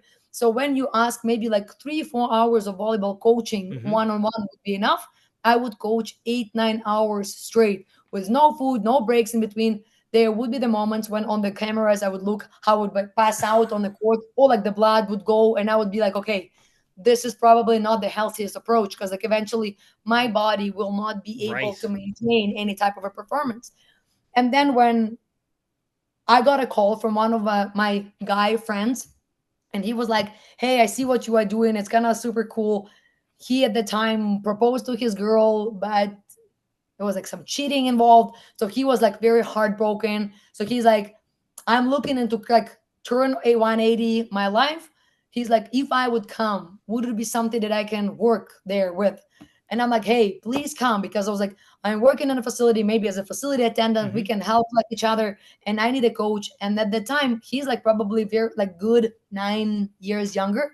He's like a 6'8" setter. So I know him Wow. when he was like 13, and he was one of those kids when at some time Russia wanted to take and change nationality over, Yeah. but they tore his ACL. And as soon as they tore, they're like, oh, we no longer need him. So like they kind of like returned him as like kind of, meh, Yeah. no longer needed. And so he still played, but again, not maybe at that highest level. Still played in Ukraine for the national team of Ukraine. Played in Israel. So his name is Pasha. On my website, his name is Pavel Lashenko. Mm-hmm. So he came first one. That's how like me and he started like coaching. So now at least I already knew. So I don't want to take boys as a private sessions because again, they are coming like 7 feet tall Mm-hmm. men, and me being a dwarf, like, and I needed like to hit so hard, and again, not healthy for my shoulder. So I was like, why would not we build like a brotherhood with a nice coach that I can trust, Yeah. that installs a good, like, like male traits of a character. Mm-hmm. And so he took off. Then again, we were building, we were not as present anywhere in Calgary. We would have like, I don't know, maximum of like 12, 13 practices a week for like, it's not gonna big money making, like a profitable business. Yeah. So then we started a couple of, like, we started like a queen's court, which is like only for females. So imagine from 9 a.m. to 3 we would work in a facility and kind of like facility attendants. I would be a manager, so he would be like fixing volleyball nets, like doing all that stuff. I would be answering emails, trying to land some cool like partnerships for the facility. Mm-hmm. Then like from like 3 to 6 we would coach. At 6 to 9 there would be like regular renters volleyball basketball clubs. And from 9 to 11 we started like a female only volleyball club. So again, we would sleep on the floor in the office on those like mats, Yeah. like as like strips, and then go back and coach, close the facility at 12 a.m. and do the same day at 8 a.m. So it was also like crazy. But then eventually the kind of, like everything started working. I feel like a couple more people like traveled and started joining us. And then we almost built the reputation of like different Mm-hmm. compared to what everyone else can offer. And again, I felt that despite Instagram, I still do everything by myself, and the emails I'm taking by myself. Like it takes such a much time, such a big amount of time from me and like effort and probably like just overall like life. But it's kind of like my baby, so I Right. care about it a lot. And so, like I feel that sometimes I write different stories on my Instagram, being like maybe a little bit even like off volleyball, even like recently in that camp, like Terry, like it was spectacular camp. There was a kid that was sitting on a bench and his older sister was playing, but you could see he would stay and he was like, and he would not be there just playing. He wanted to be zoned in a like in a kind of camp. Yeah. So I came to the first day and he was like 12. And I told my mom, I was like, Chelsea, like next day bring the shoes. And I was like, I want you on the court. In the morning, we had an hour of like some agility drills, like Yeah. ball coordination. So he was already doing this. And then I was like, you will be my private assistant. He helped me with the balls. So we already kind of enrolled him in. And the kid like wrote me the most sweetest like postcard. And I was like, like this is what it's all about. Mm-hmm. It's like not about the money of like just grab as many privates as possible. It's Right. like what I can do to balance the kids' experience, the kids' future. And when I tell the parents, I'm like, I'm not here to tell you that to become an Olympian, come to me 3 times a week. Right. You can come to me once, and then next time in 6 weeks, until like you go like I worked on all these little things that you kind of navigated me through. I feel like this is working, this is doesn't working. Let's focus on this, this, and this, and then you come next time. I'm like, I'm not here to like all of you come every time. And I was like, even if you will come twice and you will get better and on to you go, Yeah. that's all what I needed to do. And so I feel that right now, like, we have probably this year was a very major one. We're probably signing up to like 12 players. Some of them going to USA, like to Div 1. A lot of them as Usports in Mm-hmm. Canada. Like, I'm like, wow, this kid's trained with me like for like 3 years. Some of them week Mm-hmm. into week. And like you see how much they grow. And then the parents, they're like, oh, we have a graduation. And then you go for the first time in some school, you watch the graduation and you hug the kid. And it's funny because we came for like 1 hour play. His name is Caden. He'd been a very big part of our program. And then I didn't know that there were two other players that we trained also in the same school. So when we saw them, we were like, oh my God. And the kids were like, oh my God. And it's funny how the kid would cry on my shoulder, being like, it means so much to me to see you here. And the parents would look at me being like, who the hell you are? Because the kid would come to the practices always by herself. Right. So they would not even know how big of a bond and impact you have on a kid's life. They Yeah. probably don't even like see it. So I feel like seeing them succeed, and even during the game, sometimes on the tournament, this is my favorite. They would dig a crazy cool ball and then they turn and they're like, did you see? And I was like, yeah, god damn it, we worked on this for like 2 months. So I'm happy that, but that shift on the mentality, that's what I love to see. Like I feel right now, like those kids are leaving. I'm like, God damn it! It looks like I have to travel to like Newfoundland, golf, like all the eastern side of Canada, just again because I promised them I will watch at least one game Yeah. at their home university. Because like again, this is like all my kind of hands, my effort, Yeah. my kind of team with them. So yeah, it was never kind of as crazy planned, but I'm happy where we are right now. And you know we shall see what the future will bring. Because the fun fact that I will probably jump a little bit up, but so Karch Kurai was somebody that I admired as a player back Mm-hmm. in Eastern Europe. Again, despite winning a couple of times the indoor, winning it like as a beach player, Mm-hmm. but then also like leading the national team through like 4 Olympics, having so much success. I'm like, oh my God. And so when I had an opportunity here to go to see NCAA final and see the American Volleyball Convention, we got there and they were like, oh, like Karch Kuran, it's so expensive. You have to have like a VIP. I'm already here. So I'm like, take all my money. I Right. just need to see him. So we went to his lecture, and at that time, he and Tamari Meshiro, like his assistant, Mm-hmm. they come back from Paris. It was like super fresh from Paris. So all their presentations were focused on performance on Olympics, the stats from Olympics. And so I finished the lecture and I came. It was like a huge lineup, classic Karch. Uh-huh. And then we talked, and I almost cried. I feel like I had like water in my tears, but I kind of like soaked them back, and I said like, you don't understand how much it means for me to even just talk to you, because anytime when I would try to find his contact anywhere online, Mm-hmm. I saw a couple of times it's like his assistant, and it's like 70 or $30,000 for like kind of like a 3 hour meeting. I Uh-huh. was like, "Ah, Jesus, I'm like, I don't have that much money. So we talked, and he's like, why would not I go down from the stage and we take a picture? I'm like, oh my God. So we took a picture, and he's like, what if you will come during June to Anaheim to watch me with the men's US national team? I was like, is it a joke? He's like, no, this is my contact. He gives me his contact. I write him right away, never hear back. Yeah. So I'm like, oh, God damn it. Oh, God damn it.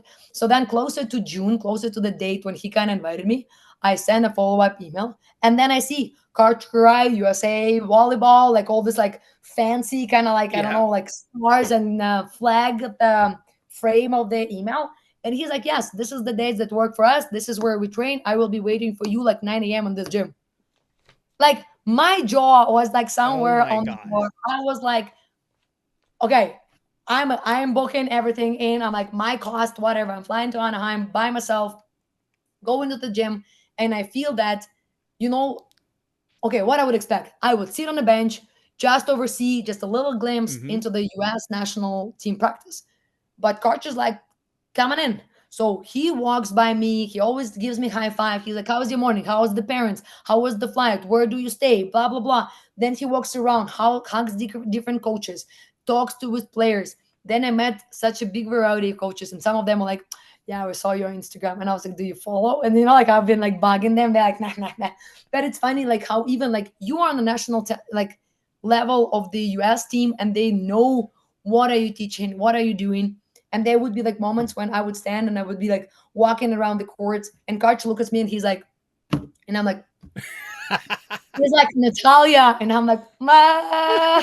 So I'm jumping already in a drill, like for this like serve receive. I'm a target, and then somebody overpasses the ball, and he's like, yeah, guys, you're lucky she's not jumping today. And I'm like, there's no chance that I can even jump anywhere there. But it's such a welcoming, cool environment where like the coach that is like on the Everest of the overall Yeah. coaching ladder, like he makes you a part of overall this experience. You know what I mean? It was something beyond crazy.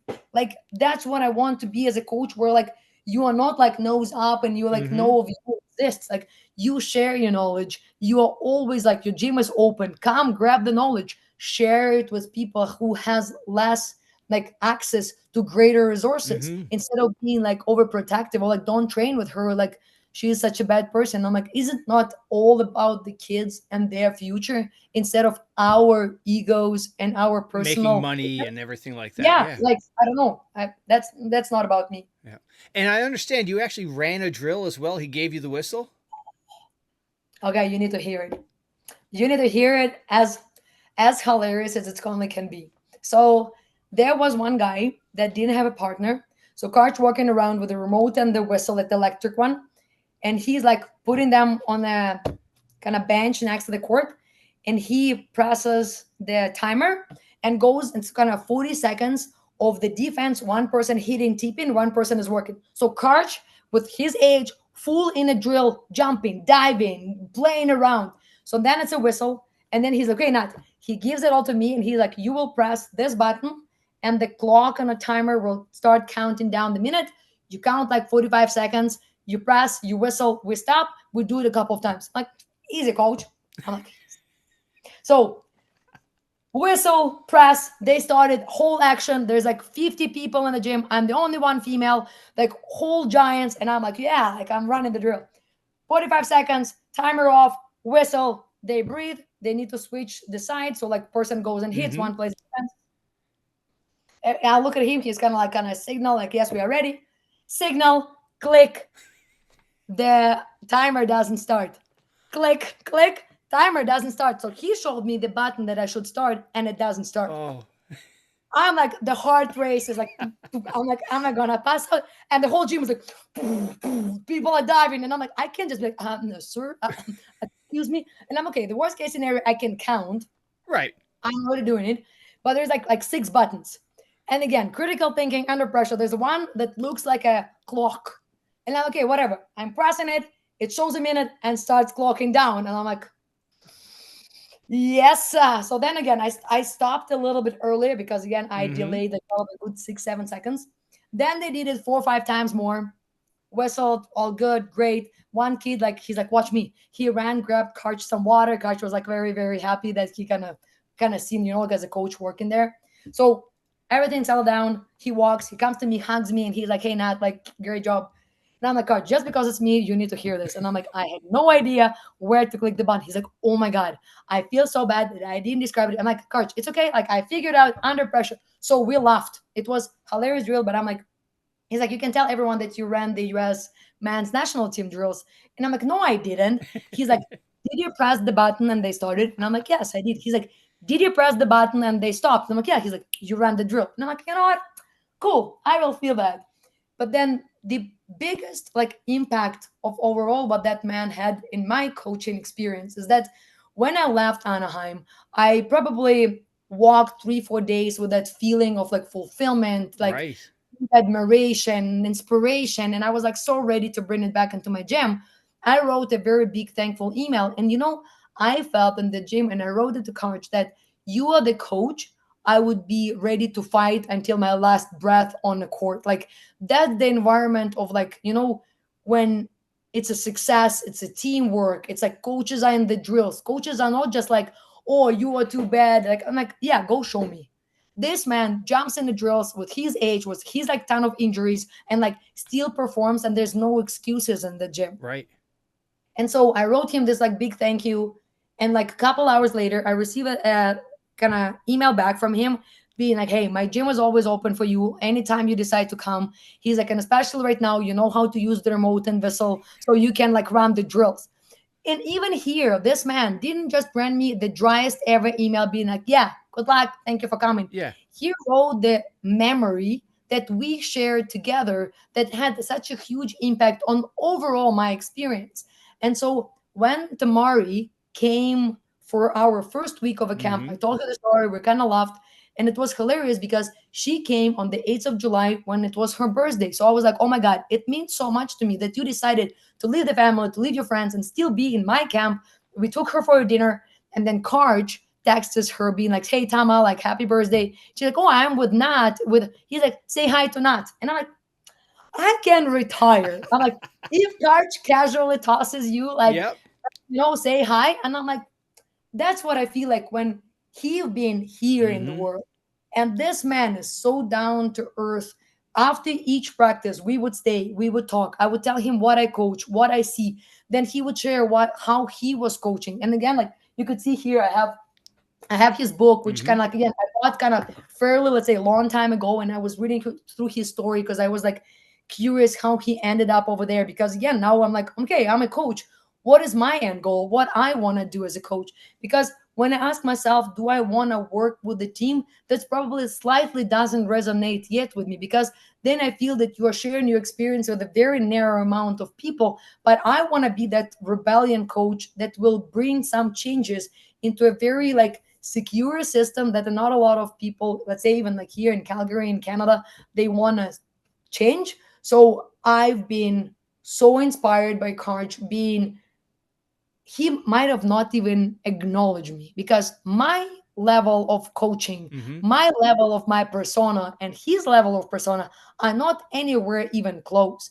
But he made me feel so welcomed, so respected in his gym by sharing the jokes, by sharing me, inviting me in the drills and moving around, talking to me every single time. I was like, oh my God. And he said a very cool quote. He said, it doesn't matter who is in the gym, you can always learn from that person. So he's like, while you are here, I'm also learning from you. And I was like, you are here. What do you mean you are still learning? What Like can I everyone teach is, you? Yeah. you know what I mean? It's like, but we talked and he's like, oh, I never thought about this type of approach because it's something like Yugoslavic. Because he said when they were playing back in the day as a national team of USA, we were talking there like how to beat Soviet Union because nobody could beat them in this like straight 10 years. Mm-hmm. And then he has this like famous quote that it's kind of been circling on internet, and they were saying, oh, we choose not just the best like 12 guys, we choose the ones who respond to failure the best. He's Yeah. like, yeah, cool, but you don't lose. Like, so how you do it? So he's like, yeah, even during the practices. So now when I came back from Anaheim, I'll no longer teach, let's say, black and white in the sense of like, that's how you should do it. And I'm like, okay, let's go on a journey. This is the outcome. And I want you to work with your body and try to achieve their desired outcome. He was running in Anaheim a couple of drills where he says, you set the expectation and you let the players work on how to execute that type of a swing, that type of a serve, like buying, like showing them some targeted areas or targeted like air, like rooms for like attacking. And I was like, cool. Why would not I try to practice this with the kids? So instead of giving them too many suggestions and advices, I'm like, okay, this is how you do it. This is the theory behind it. Mm-hmm. How on do you go? And when the players started doing it, I'm like, I don't want you to no longer say, oh, it was a bad ball, it was a good ball, like anything. I was like, even let's say on a bad ball that we used to say, their footwork was great, the platform was great, maybe the power was a little bit too strong, so the ball went over. So now you save that feeling as a preset in your brain, Mm-hmm. and now you will respond with like 1% less, Yeah. and then you tune it down. And then the same, like you are gonna go and explore, especially the young age, you have to go through those like hundreds of thousands of repetitions. And instead of being desperate of like, oh, it was a bad ball, no, the ball was actually good, your angle was slightly off, the Yep. ball still bounced very nicely, but now let's tilt it here and see what it will be the impact. And I feel this type of approach, by talking to Karch and changing the mindset in my head, helped me to bring a healthier environment for the younger athletes. Instead of being, that's the expectation, that's how we Right. do it, I don't care, like be better, like bad ball, bad footwork. I always teach them that there's something good and there's something that needs an adjustment. And it's funny because actually it happened yesterday. I had a kid for the first time ever. She came with a very baggy, oversized hoodie, Mm-hmm. like hair, like this. Like you could see that she was definitely not into like openness in Mm-hmm. a world. And I could see the mom powerhouse there when they were like, mom wanted her to go and try, and she was so anxious. And I said, like, mom, why would not you just kind of leave? Yep. So I sat on the bench for good. Again, let's say we are paying for an hour of practice.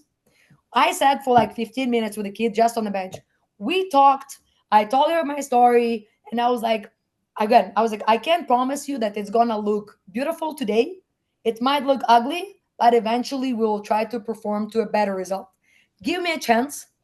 And then again, I promise you, this is such a safe place that nobody will see it. Mm-hmm. Nobody will know what you've done. It's like going to stay here. And again, step by step, we aren't on a court. And in the end, when that kid passed in the target, sat in the target, swing a couple of balls, that smile on the face from that insecure, Yeah. closed, like very conscious, like self-conscious kid, like, was it an easy practice? No, it wasn't. Was it a practice that I hoped would change the kid's perspective on the sport? Mm-hmm. I hope it will. I told the mom how amazing her daughter is. She was like, Mom, I'm apologizing for being a little bit more mean at the beginning. It was so awesome. You should see me setting. You couldn't even stop that kid from talking. And I was like, cool. She left, and I felt like, I felt so good being like, it's those things that make the difference in your life. Yeah. When you take like a 6'5" super athletic kid who will be genetically already gifted with a natural athleticism, Yep. it's fairly easy. Yes, it's beautiful to work with those kids, but what about those ones? Mm-hmm. I was once one like that kid that Yeah. nobody wanted. So like, oh, like emotional. So like, how do we change the perspective where instead of selecting the best, you keep those ones, but they are like raw diamonds. You Right. just need to polish and work. And so I take it personal where if you work with a kid and some coaches would be like, oh, but she's bad, like, and I'm like, but that means it's you bad.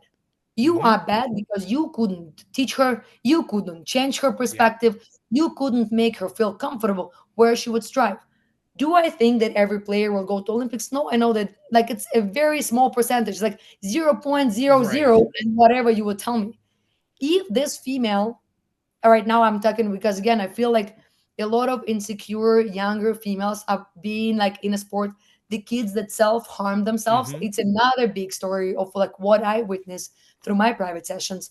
If she would stay active, Mm-hmm. love the sport, I will bring her some coping mechanisms with the stress. God damn it, we won this lottery. Right. On you go.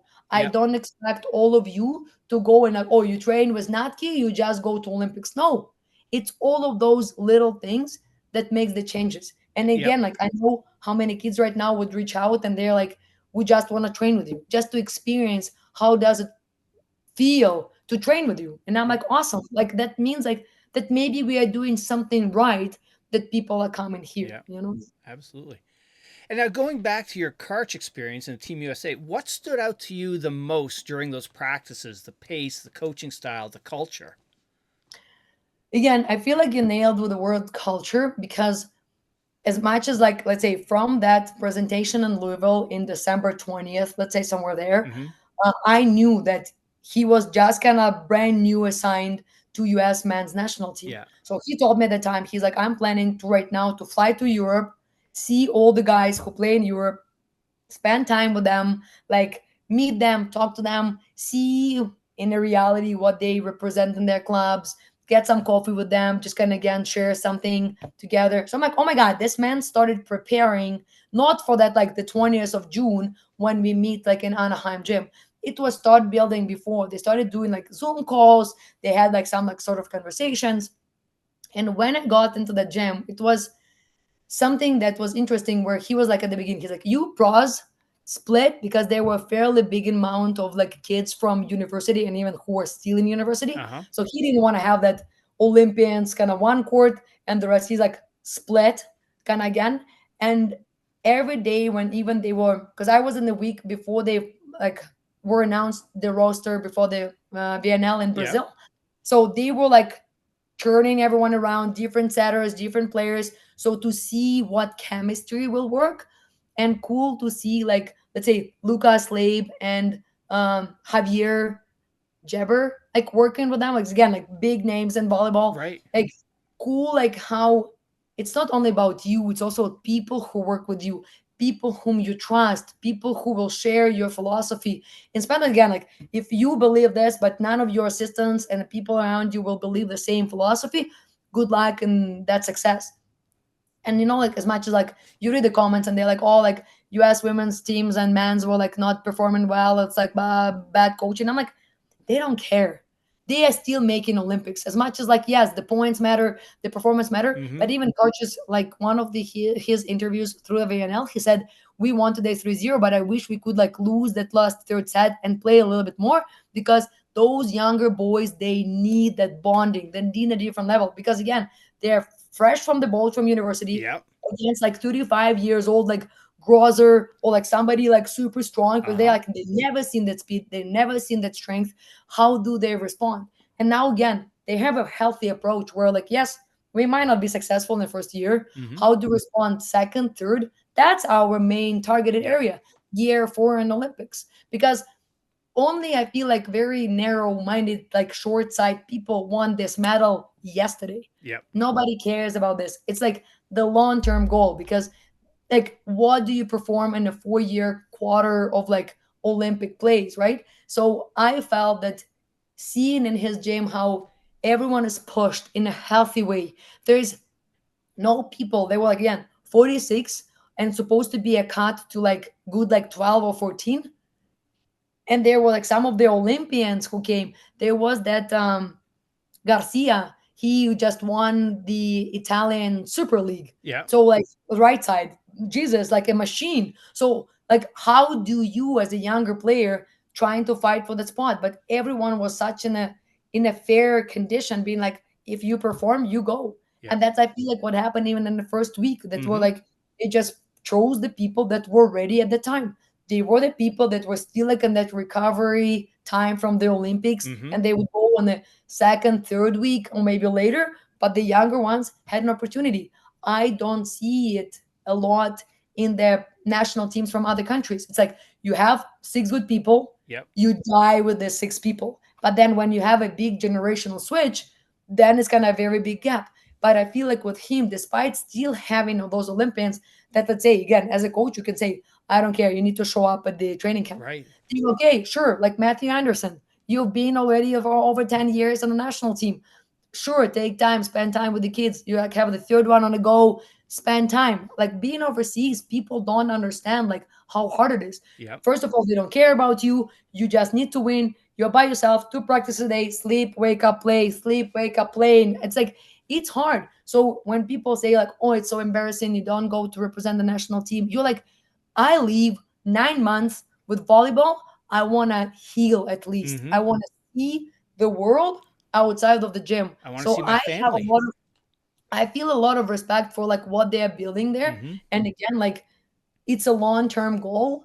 And being in the gym, seeing how the coach doesn't care what will happen in Brazil in a week one to Right. impress everyone with his first week of the roster, that was for me like, oh my God, we're not talking about your ego. We're not talking about your name somewhere. Yes, for sure. He hates losing. You could see when Oh he's like yeah. in his mind, like when it's like bad. And especially there was one moment in the gym. There was kind of the last Friday games, and there was like some random tip in the pot, and no one dove for the ball. I saw him walking peripherally, like again, he didn't run in and yelled. He walked in so fast that his like shadow and persona like hit everyone. Everyone was like, he's like, this is not how we train in this gym. He didn't even need to yell. That was Yep. just like, boys, that is not what I would accept here. Never again anything similar happened through those like days that I've seen. But it was cool to see because I was like, is he always so nice? Like, can he be like tough? Mm. But that was one moment when he just walked. The eyes were like, we know why we're here. And I Yeah. was like, that's cool. That's cool when you don't need to like, oh my God, it's embarrassing. No, it Right. was everyone is adult there. Everyone knows what they're doing. And it's like, if you let this drop in the practice, you don't gonna win the match. It's like there's no chance, like differences, right? It's not different from practicing to playing. So again, I like his philosophy. Again, I am a very, very big fan. Yeah. Big fan. Nice. And now, being there, were there any specific drills or habits or communication methods that you've brought back from that experience? There were a couple of, it's funny how, because let's say you played on a similar kind of level, so all the drills that we sometimes run with the kids, I'm like, oh, we do the same kind of ones. Let's say again, serve, receive, setter, targets, or like blocking, faking, movement. But there was an interesting thing. So he would write the plan and he would display it on a very, very big screen. And there would be 5 courts, and 5 courts work on different things. So let's say on this court, you will have a couple of passers. Mm-hmm. There will be like a serving machine as a kind of heavy spin ball, and somebody on the box for like light float. So the player would play heavy, light, and the setter would work with the distribution. And then you would have a coach who would either work with the setter ball distribution or with the angle of the passer. The next ball just have the same. Karch would be on that court. Somebody would just introduce the light flop serve to Karch. Karch would pass to the setter. Setter has to set into the target either like to left side or right side. The three players on the back has to create the proper synchronized block. And again, this is like where he's fully in. There's another core that is fully working on activation and attacking from back row. Here they're working with like, let's say, Erik Shoji. He's working with another like Matt. I don't remember his last name. It's like new kid, like he's playing also. And they would be serving and they just work here, working with the seam. Two players who is covering what. So like, and then they rotate. And I like he had a funny way of the rotations, despite there's like 5 courts. He would be always, you always go long directions. You never kind of cross like close. It's always like longer movement so that then you kind of like transition to the whole court. Again, there would be almost like two coaches per court. Yeah. It was like he would have a lot of helpers. And I also felt that because of his personality, he would have a lot of ex-professional players in the gym who would still come and share their wisdom. Even funny, there was a guy in day two that I've seen. I believe his name is Sanin. I was like, oh, how his face is so familiar. I was like walking around, walking around. We talked, and he was like, yeah, like I've seen what you are doing on Instagram. And then later on, I find out that he was a captain of the Turkish national team, and he moved long time ago, and now he's like a college coach, a high school coach, and then because like it's fairly close to Anaheim, he's like an orange country somewhere there, so he comes and helps. And I'm like, God damn it, you're talking to the right side national team hitter from Turkey. At that time, they also were like unbeatable. Right. So this is the person you also bring, and he's there for free for the whole week, just helping Karch because this is what I feel like that volleyball community is Mm-hmm. about. It's not about like, oh, like where I can get some money off. It's like, cool, I can see the future generation. I can inspire those boys. And then you could see like how the kid swings the ball. They kind of rotate. There's a couple of like, right, to have like a healthy um like volume of jumps. When you go outside, this is the coach already ready to talk to you, and they, oh, what about this one? Try like here. And then you could see the kid is walking, Yeah. processing, and then he tries and he says, did you feel it? He's like, yeah, like I felt a little bit more movement. He's like, cool, same idea. Like would be a setter. He was setting, and Javier came and he's like, what if you will bring the ball not close to your right side of the eye, but more outside of here? So any like out of system ball, you will be turning like more like cancel that. Not from outside, more inside. So like you kind of have a little bit more control Mm-hmm. rather than grabbing it here. So, okay, cool. You're like, okay, interesting. I also want to bring it towards my setters, like because again, I find that when they're not covering enough space on the court, they're grabbing it from here, Uh-huh. and then it's hard. So they're like, move faster on the court, grab it here, and when you can turn more from the right side of the court, I'm like, okay, interesting. Then there will be the drills where I would ask them, what will be their kind of expectation for this drill? What are you watching? What is your kind of judgment? And he's like telling me what he would be watching. So like cool, instead of just kind of overseeing and assuming what you think. And it's crazy like how I could come on each court. Yeah. And there is like this like Javier, he was a setter for the national team of Argentina. He was like also big name. And the fun fact, I felt that the first day, he was like the most like tough one. And I was like, Yeah. oh my God, oh my God, oh my God. And so I came to him and I introduced myself, and he was like the sweetest person. So then I felt like just again being like tough and stoic, Mm-hmm. but I every time would come to him and I would ask, and he would not be like, like girl, like peace off. I have what to focus on. Again, with all my respect, it's not that I would be like chirping into their Right. ear. I also do understand what goals they are going through. But when I could see him not being heavily involved and he would stand and I was like, what are you watching here? And he'd be like, okay, I watch this, this, and this. And I'm like, awesome. And I would be like, thank you. And then I will go back and I would give him his own space. So now I could see through his eyes what Mm-hmm. he's watching. But overall, like I felt that being so welcoming, like open. There's like the little curtain. There was a US women's national team in the same gym. So you could kind of like chit chat and watching. And especially I spent the week in Salt Lake City with Lava B team, Mm-hmm. and Walter, like Jordan is sitting there. So my day one, I pull the door, I walk in the gym, I have no idea where to go. Walter sets the ball, turns, and she's like, and I'm like, what are you doing here? And that's like, I was like, what are you doing here? And so it's funny, like how you go and like, like you see those people travel, and the volleyball community is so small. But I feel that as a coach, the biggest idea is the culture that you create. Yeah. If even let's say for me, major difference that I noticed, and I try to change it to my camps when I coach. So let's say you play like 6v6, whatever, Yeah. and your team won. So I roll you the ball, you are the server. So all your team would stand until you as a server will run to opposite side of the gym, grab that ball, come back, and most likely miss the serve. So in our country, you should not even been talking about this. Like it was like he's a priority or she's a priority, she's gonna be serving. While you are all standing, somebody has to run, bring this ball, toss it to your friend because she has to find the zen to create an offensive serve. Yeah. So I feel like something like this, like a basic understanding, a discipline, and even like a lot of balls during the camps are rolling. And I'm like telling them, I was like, if you see the ball, it's not just ball and you stand.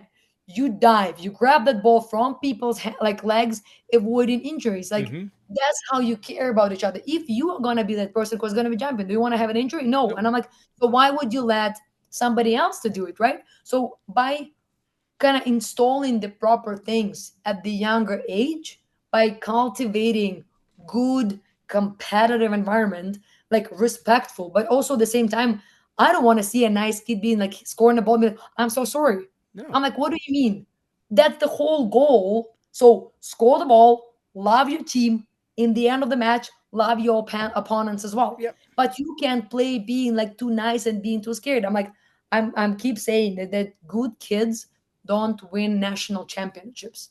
I joke, I was like, you cross the line of the court, has to be a more darker you, Yep. not a nice, kind, loving Right. Jessica. I don't You want know. to win. Be that competitive girl, which kind of like, again, despite it say, I know that nobody tries to build it, but you score a ball, you have a little bit of like, it Yeah. is what it is, going that way, right? So it doesn't need to be too nice. It's like it's competitive. What are you trying to achieve? Right. It's not like about fair play until the rest of your life. Eventually, somebody will be a starter. You will be on the bench. Some will lose, some will win. There is no sugar coating in sport. Then again, like then don't go to professional sport because Yep. if you are not preparing them from that culture back in your gym, then you have that mental stress and unexpected like outcomes for the parents and for the players. Yep. So I feel like building the culture and what that's what he's doing, like I love it. All right. And for you, what's been the most rewarding part of your volleyball journey so far? Ooh, I feel like I'm aging and I'm joking that I'm getting softer as a Canadian. my my Slavic side is dying. Oh my god, I love seeing those kids succeed, Yeah. you know? And it's funny how it's so political in Calgary. A lot of clubs do not let their kids to train with me because Oh, it kind of really? contradicts, yeah, it contradicts their policies. And they put this in their LOIs that kind of you can't train anywhere else except Oh, in yes. So but it, actually, let's take that back. So, what yeah, is NatKe? You're not a club with a team you that know, goes in it's just tournaments. a private company who runs individual group sessions, or you can hire us as like guest coaches. Yeah. That's what we do. I when I finished university, so many clubs offered me a kind of position, a part in their club, but I felt that let's say if I partner up with someone, their reputation will have an impact on my name. And then again, I could see it like how, oh, you play for them, we don't like them, their Right. coach is so bad, like we. So I wanted to be as a resource for as many kids as possible. Yeah. And at that beginning, like it cost me the people because I didn't get access to everyone. So I had to almost like build it on my own through time. But again, I have so many kids like that even made this winning like Team Alberta team. There's probably like, I don't know, 8 of them that are Nice. my kids. And nobody says, oh my God, whatever, Nat, it's cool Right. that you guys been working. Even their clubs, when they win medals, they don't even like being like, thank you. It just kind of, we don't exist. And even sometimes the parents would be, hey, like, just don't post, you know? And I'm like, Oh yeah, my easy. God. That's Yeah. so sad. That's how bad it is Yeah. because I feel that I had a couple of posts and couple coaches, even from N Canada and US, being like, "Oh my God, cool kid, we want this kid, full ride, give us the contact." And Barry, I take zero. I'm like, that's what I was dreaming about when I was a kid. I'm like, cut the recruiters, cut the extra Mm-hmm. expenses, stop milking parents. I'm like, this is the parents' contact. Now on to you go. My Yep. job as a coach for the future of this kid has succeeded. Like it's accomplished. So by us staying ourselves is like what I'm trying to be is like to see to help Yeah. as many kids as possible. All right. And let's go back to your playing days. When you played, did you have any pregame rituals that you had to do? Did you have to have a nap or a certain meal, listen to a certain song? Yeah, I felt like we all napped because again, you would for sure have a morning practice before any game. And so you would for sure you would eat and you would sleep. It's kind of like a little recharge. And I felt like napping before the game, even in MRU, was a very big part of it. So I had for sure like a 30 minutes something like I need just to like turn off my brain. Um, Nothing crazy with a meal. I just know that nothing like heavy, like Mm-hmm. fatty. That would be like very light, almost like again, also like 2 hours before, nothing too crazy because I felt that my stomach would contract so much, and I was never the player who would eat during the games. You know how sometimes they would bite or Uh-huh. chew something. I'm like, I can't. I would be like so concentrated, and then I would just like drink, but nothing for food. But I know that I probably they're wearing the shoes that, let's say, it should be. Oh my god, I felt probably it's probably right first, left second, and Yeah. then the same was like kind of their shoelaces. Okay. Nothing as rituals, but when the players during the warm up would start jumping on the block, I would roll and dive, one to my left, one to my right. It's also again kind of feeling the ground of the floor, kind of grounding myself Mm-hmm. for the court. That's what I was doing. But we joked in MRU my couple of last years when we were very very good and close with girls. There would be like three of us, like my two left sides and me, and we would go like hand by hand like this. It's funny, and we would be like, all the gods of serve receive, like give us a good day of passing. And we were like laughing about it, but it was a hilarious part because we were like trying to beg for like forgiveness those days. And then, the other piece of this is, when you're playing, you had a couple of bad plays. What was your sort of go-to reset? What was your way to sort of refocus?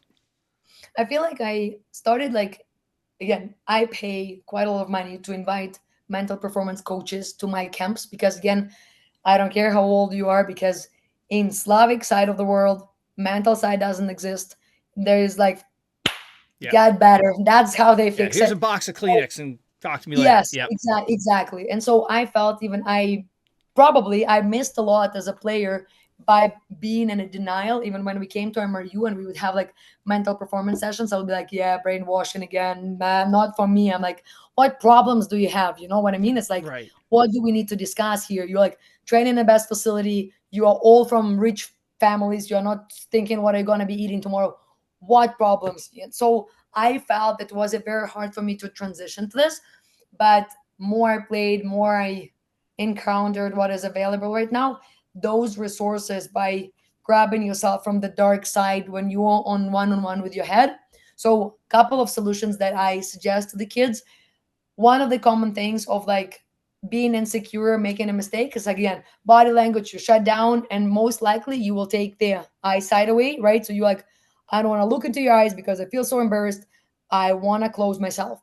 So part of overall MRU experience, I said like it's mandatory for us would be like to look into the eyes. And again, you don't need to tell me, hey, next ball, you're the best. I'm like, that would piss me off probably at that time, but just an eye contact and maybe like a clap, a Yeah. touch, or like a butt slap, whatever, like it's appropriate at that time. But by having an eye contact, you would bring the person out from that kind of is isolation. Yeah. Then we also talked about wiggling your toes in your shoes. So again, later on, I found out through the sports psychology that it's kind of the external anchor instead of like finding anything inside of you. So when I talked to players, I was like, one of the major things that if you know that you go internal, you need to look for something external. You can ground yourself, touch the floor, listen to something, or if you know that as a teammate you noticing, I was like, I want you to become the person that will be grabbing people from the dark side. Go there, have a nice side, being like, force them to smile. I was like, you as girls on the team, let's say boys, Yeah. like find something that you can love. I don't know, let's say pickle. I don't know. A stupid word when you like, hey, pickle, you better pass the next ball, right? Little gonna giggle and something like, okay, back off, like dumb. Right. But that's already like a different thought for me because again, I didn't know this when I was playing. I felt that my response would be like, God damn it, being pissed, but next ball. Yeah. So I would be like, shank, and I would be like, one more time, serve. Yeah. Even when I would play, like in an official game, being like, you numbered it in, go back here again.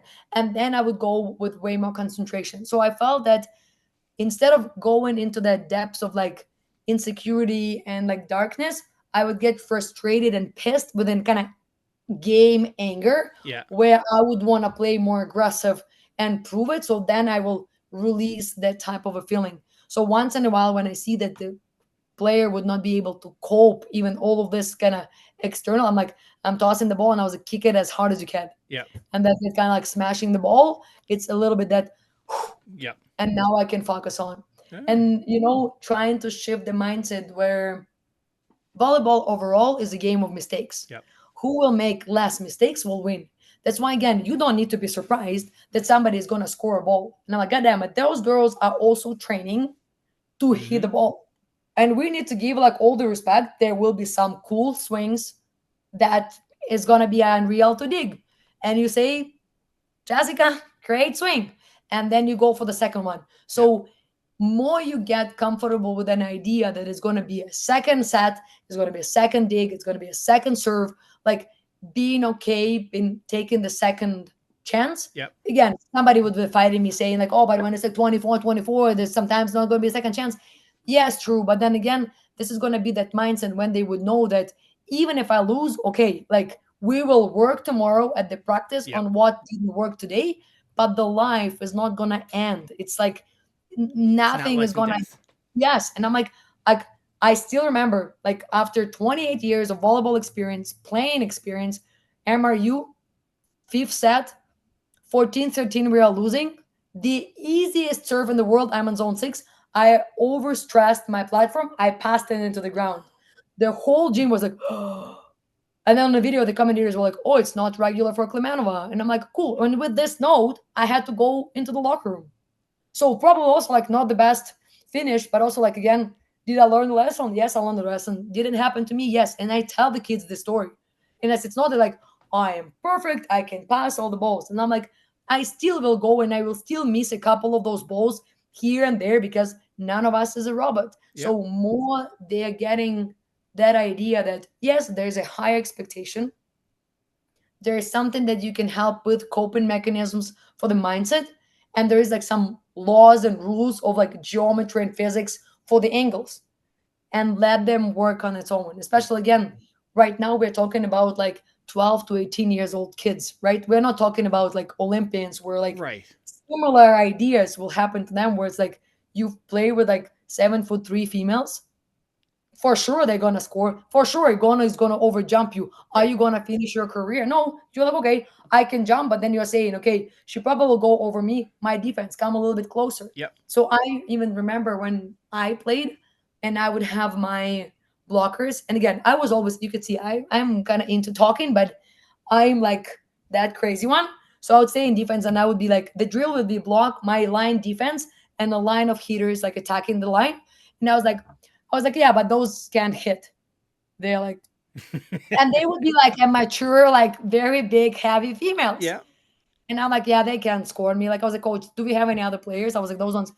Oh my god! And then I would run to my blockers and I would like, please save my bum because block them as much as you can. And then again, those ones will go aggressive, right, and spicy. Yep. My blockers will try to block them. And again, I will play this kind of fun game of trying to defend. But then by doing this, it was not a mean thing in a sense of like I would disrespect them. Right. They all knew that I need just like to strain the nerve, but then that would bring some beasts out of there, right? Yeah. And then we all will end up being better. And I'm telling them, I would never would want to play, let's say, against you because I'm so happy that you're on my team because some of those balls are like are very scary. So like by bringing that fun environment where you can strive and by teaching the kids by being those players, like again, example from my camp where it was a depressive mood and whatever I'm doing, everything's bad. So I will get them together and I was like, how would you rate it? They're like, oh, it's like 4. And I'm like, out of what, 1,000? And they're like, oh, like, right. And then I'm like, okay, like I don't need it. I'm like, you need it, and you and your parents paid to be here. So you can either continue doing the same thing. And I'm like, your parents already paid. So let's say in theory, I shouldn't be stressed. Yeah. And you can stay the same on the same level where you are. But I could clearly see that you all need the improvement. Mm-hmm. Or we can all change the mood, which is personal, internal, that I can control, being vocal, being a little bit more supportive, clap for somebody who would hit or swing a nice ball, and the overall dynamic will change. Who will change it? And they're like, oh, me. And then as soon as you let them go, the environment changes. And they're sweating, they're running, there's a Right. lot of jumps and fun. So I'm like, again, in my side of the world, there would be a punishment Mm-hmm. to do this. But now again, even let's say there would be the moments where I work with the U18 players and I joke that it's like a physical reinforcements. I don't like the punishments, like it's a bad thing. But positive thing, you will do the physical exercise, you will get stronger, which Yep. always will be a benefit. But again, you also have to understand there is like some sort of like an outcome and consequences if you are not gonna be trying your best. And again, my players know as soon as it's a nice hustle, you tried, I saw the mindset, we're okay. Yep. But when your player touched, you turned, I'm like, here we are, a little bit of like app crunches. Because again, you can't, you have to understand if somebody touches on your team the ball, there will be the people that will follow you. They will be backing you up. You are swinging. I would always tell my hitters, I'm like, I got you. I'm at the back. Yep. Hit as hard as you can. I cover you. Goosebumps. I'm like, in a sense of like, you are not alone. Right. Sometimes the set will be easy to read. It's out of system pass. Two, three people on you. Like you can't do much with like 175. Yep. You can't overjump them. So I was like, okay, do something crazy. If it's gonna bounce back, that's gonna be my ball. And if I screw up, I showed the coach my ball. I promised I cover her. And I was like, it's not you, it's me. Yep. And you always take responsibility. It's not like, oh, like bad Yeah. swing, right? I promised, I didn't kind of kept my word. So I take the responsibility. Nice. And jumping back there, you talked about wiggling your toes as a reset. When I had Erik Shoji on, that was his reset. He said I'd Oh, wiggle nice. my toes. Nice. It's funny because I know Kawika, his brother from Yep. back in the day, and Erik, like through the volleyball community. And when I came the day one, he's like, oh my God. She's like, I'm looking at you. I'm looking at you. Like, how the hell I know you? And then they were like, we talked to us again. Like I've been to Italy when Kawika was setting. It's funny to see Nice. him again. Yeah, his Kavika's been on too, so I've had both him and Nice. Erik, and See, both wonderful it's people. hilarious part. I was on a trip to Oahu, and I know Megan as Kavika's wife, like back in the day when she was carrying her first baby, AJ. And so she was like, "Oh my God, Kavi has coaching sessions in Oahu on Saturdays at 7 a.m." And I'm like, "Say no more. I'm gonna be there." So I'm coming to Kavi. He trains in the private gym, and then I felt that, again, we know each other, but he doesn't know me as a coach. He doesn't know like what I do. So he was like, yeah, I couldn't walk around and check the balls. And I'm like, yeah, sure, okay, whatever. And then he had a session with a couple of setters, and then the session was liberos.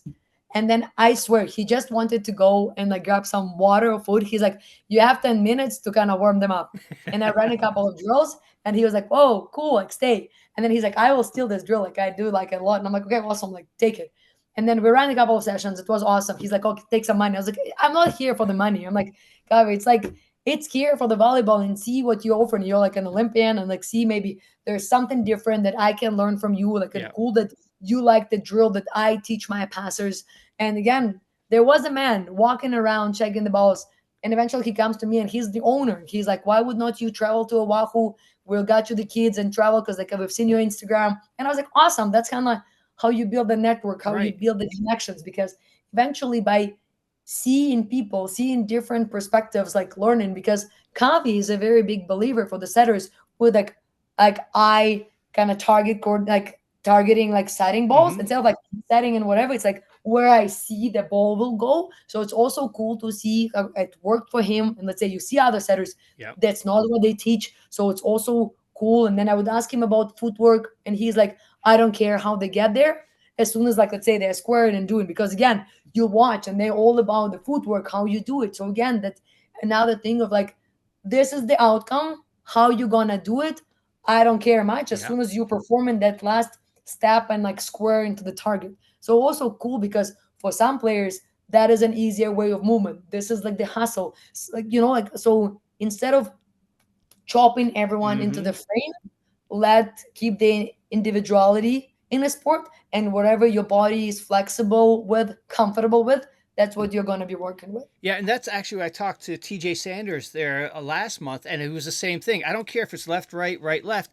As long as your hips are under the ball, you're going to be under the ball. I don't care like how you did it, but your hips are under there. Things will line up. I was like, oh, that's a good one. Yes, yes, love Yeah. it. Again, like being, I feel like again more, again, it will sound probably a little bit crazy in the sense, more younger coaches are coming. They're all about rebellion, and I feel like everyone is like looking for different journey, for different discovery. And instead of like, again, when I grew up, it was like good or bad, and like it's like it was tough. You had to fit into this. Mm-hmm. If like let's say a passing and low ball, some of the people can drop low their hips because this is the maximum how the hips can go because of physicality of their Right. joint. But everyone is like, oh, but it's like you stretch, you like do this, and you're like, okay, cool, but my body can't do it. So there should be a different way Mm-hmm. for me to work with similar balls. Yep. And the coach has to be so versatile to see what the player is capable of doing, what is not, in order to be like, you have to do it, you have to do it, this is how we do it. Eventually the kid will drop out of sport because you will be like, okay, I can't, leave me alone. And that's why by being more open-minded and letting a little bit more that Gen Z, Yeah. like, let's explore, that I feel like gonna be a way more successful future rather than being like a little bit too strict. Yep. And I got a question for you. As a libero, what have been some of the little things that helped you be a better passer that would help younger kids? Hmm. So it's funny because I let's say again, I don't know, it was like probably a habit, but I was starting like every like game was like rubbing my forearms. It was probably that external conscious, the kind of brain. This is how far, this is my forearm, this is where I need to pass. So I was bringing my consciousness towards my movement, like an overall my idea. And then I love teaching that. So your platform Mm-hmm. is a racket. So if I look at this like this, so imagine that somewhere in my biceps, let's say somewhere here, this is the net in the actual tennis racket. So somewhere here, I would kind of hold it. So if the ball is going to be here, this is the thinnest part of the racket. So if I pass like this, the ball is not going to fly here. So I need to drop my racket. But you can tell me that you can do this. But I'm like, yeah, but the racket is from the wood or like plastic. Yeah. It can be bent, so it only can be tilted. So now, if my net is on the way of the ball, now my platform can push this ball. So by even imagining something like this, Mm-hmm. shifted my perspective. But again, crazy childhood, they would kind of cut as like a round boards Mm-hmm. and they would tape them to our arms and we would play with tennis balls and the wall, understanding that the very narrow kind of area of a pass. Yeah. So kind of you turn it like a cult. I don't know. It's like a very repetitive and fun fact that like first 2-3 years we didn't have partners much. It was like just wall, you and ball Yeah. control. So by even like as a younger player understanding the kind of physicality of that movement instead of just kind of like anatomy, like what I can do, because again I feel like players like twist, they turn. So again, understanding that this is like a solid thing and Yep. I can only turn from here, that helped me. And then I like, that's what I also teach. So when I stay in serve receive, I have like, let's say, my right hand and my left hand. Instead of like starting, I see a lot of this. Mm-hmm. Where like I joke that I like a T-Rex, like Yeah. attached like to the arms. So the idea is like you're covering it too small of the surface of the court. You want to be bigger, right? And again, if my arm is already here, I see the ball coming this way. So I will just add my arms. And now I know where my forearms are. So when I'm moving, I am tracing the ball with my forearms. Instead of, again, there's an old school where you have to be always behind of the ball. Mm-hmm. And right now the philosophy changed because again, the ball floats different, the ball is different, the speed is different, the touch is different. So being able more playing outside of your body rather than here, Yeah. that's again, how do we do it? By encouraging them to almost like break their biggest law where like you need to move with your feet. It's almost like build an angle and then move with your feet. So now I for sure know how far from my body my arms will go and then I can pass the ball instead of like shuffling like crazy. Yeah. And now it's again here, and now it's It's like just the gonna go. chest pump, and there's like nothing else you can do. So just bringing the platform outside and then chase it from there, like helps a lot. That Barry, I swear, I wish I knew all of those little things back in the day Yeah. because I feel like my game would change, and I hope to see a way faster, better results for the younger Yeah. players because the way how we chew it and feed them with the Mm-hmm. information in our part of the world is like this is the ball, this is the targeted area. How you do it, that's all up to you. And that's why I feel that period took too long. So Right. again, by being able to trace the ball and again teaching anyone defensive and like serve receive while the ball is flying, you can't change much. Nope. But again, you know, let's say if we talk about passing, you know the person who's going to be serving, and tendency you should be through the warm up. knowing who is serving what. Right. Again, tune on your brain. It's no longer like, oh, at least to the first circle of 6 rotations, you know what to expect. This is a standing deep. This one is like not that strong, so it drops, spin, float. So before the player even goes, I'm like, I already know what I'm gonna get Mm-hmm. ready. I know the area where they're serving, so I can tilt my hips towards that area. And then, according to the strengths and the movement, I could start judging before the ball passes the tape, deep, short. So my movement gonna be opening for the deep ball or moving towards attacking the ball Right. for the short one. And I tell them, I was like, all of this should happen before the ball passes the tape. Yep. You are no longer like a captain, obvious. Oh, it's a short ball. It's already. I'm like, everyone see it already. You need to call it way before so the whole team can adjust the Mm-hmm. passing movement. So again, by reading people because they impact in the ball, it's another thing that I feel we underrate, because I feel that what I see at the younger age, that they would be just standing in a beautiful position, like, and the ball is coming and it's a surprise instead of like a well pre-planned movement way prior. Was it a good toss? Was it low? Was she urgently going low so the elbow went down Mm-hmm. so the serve will start lifting up? Did she close? So like all of this little things. But again, I in my coaching right now, I try not to feed them with the answers. So my coaching approach is that, let's say you would hit a ball and the ball went to the out, and I would be like, "What did you feel?" Yep. And you're like, "Oh, I was like here and that they are late," and I'm like, "Okay, which way the ball flew?" Because like you need to judge the flight. Oh, the ball like lifted up, so something happened with my wrist where I pushed it up. So if you would finish nicely, it would start spinning down. So now we need to focus on the wrist, and like so like next time when they would go, I want them to feel it and like finish and talk what they felt, Yeah. because you would be surprised how many times you would ask the player, "What did you feel?" They would be like, "I don't know." I was like, "Oh, how the ball flew?" And they're like, "I don't know."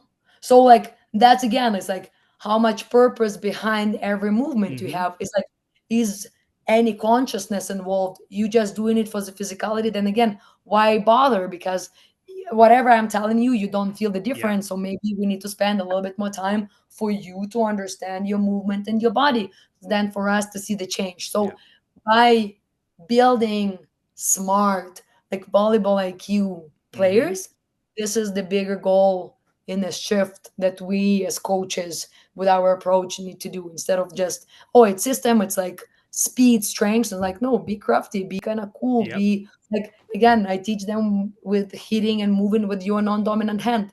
I was like, what do you mean? Like, I still can hit and do everything the same with my left, because when we were kids, the opponent team would come for the tournament and they would be fairly weaker than us. So coach would be like, you only can play with non-dominant arm to balance the level of the game. Yeah. So again, was it crazy? Yes, it was.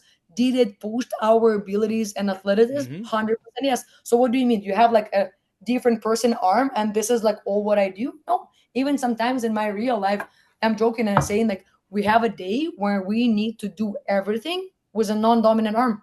You have to open the lock with like, and it's like you could see like, oh, it's he is that, right? So, but again, it's like it's your body, and then you look at those crazy like acrobats, like Yeah. gymnasts, and you're like, oh my god. And I'm like, but in theory, all of us can do this. Just because we don't train, we Right. don't kind of explore all of those areas. So I feel that by tossing those like little crazy things Yeah. can shift their mentality and like make them so versatile. Absolutely. One of Olivia's coaches, knows I have, I talk Mhm. to some amazing people who, who teach volleyball, coach volleyball. When he wanted to know, as when you're doing privates with a hitter, do you limit how many swings the hitter takes? Oh, love it.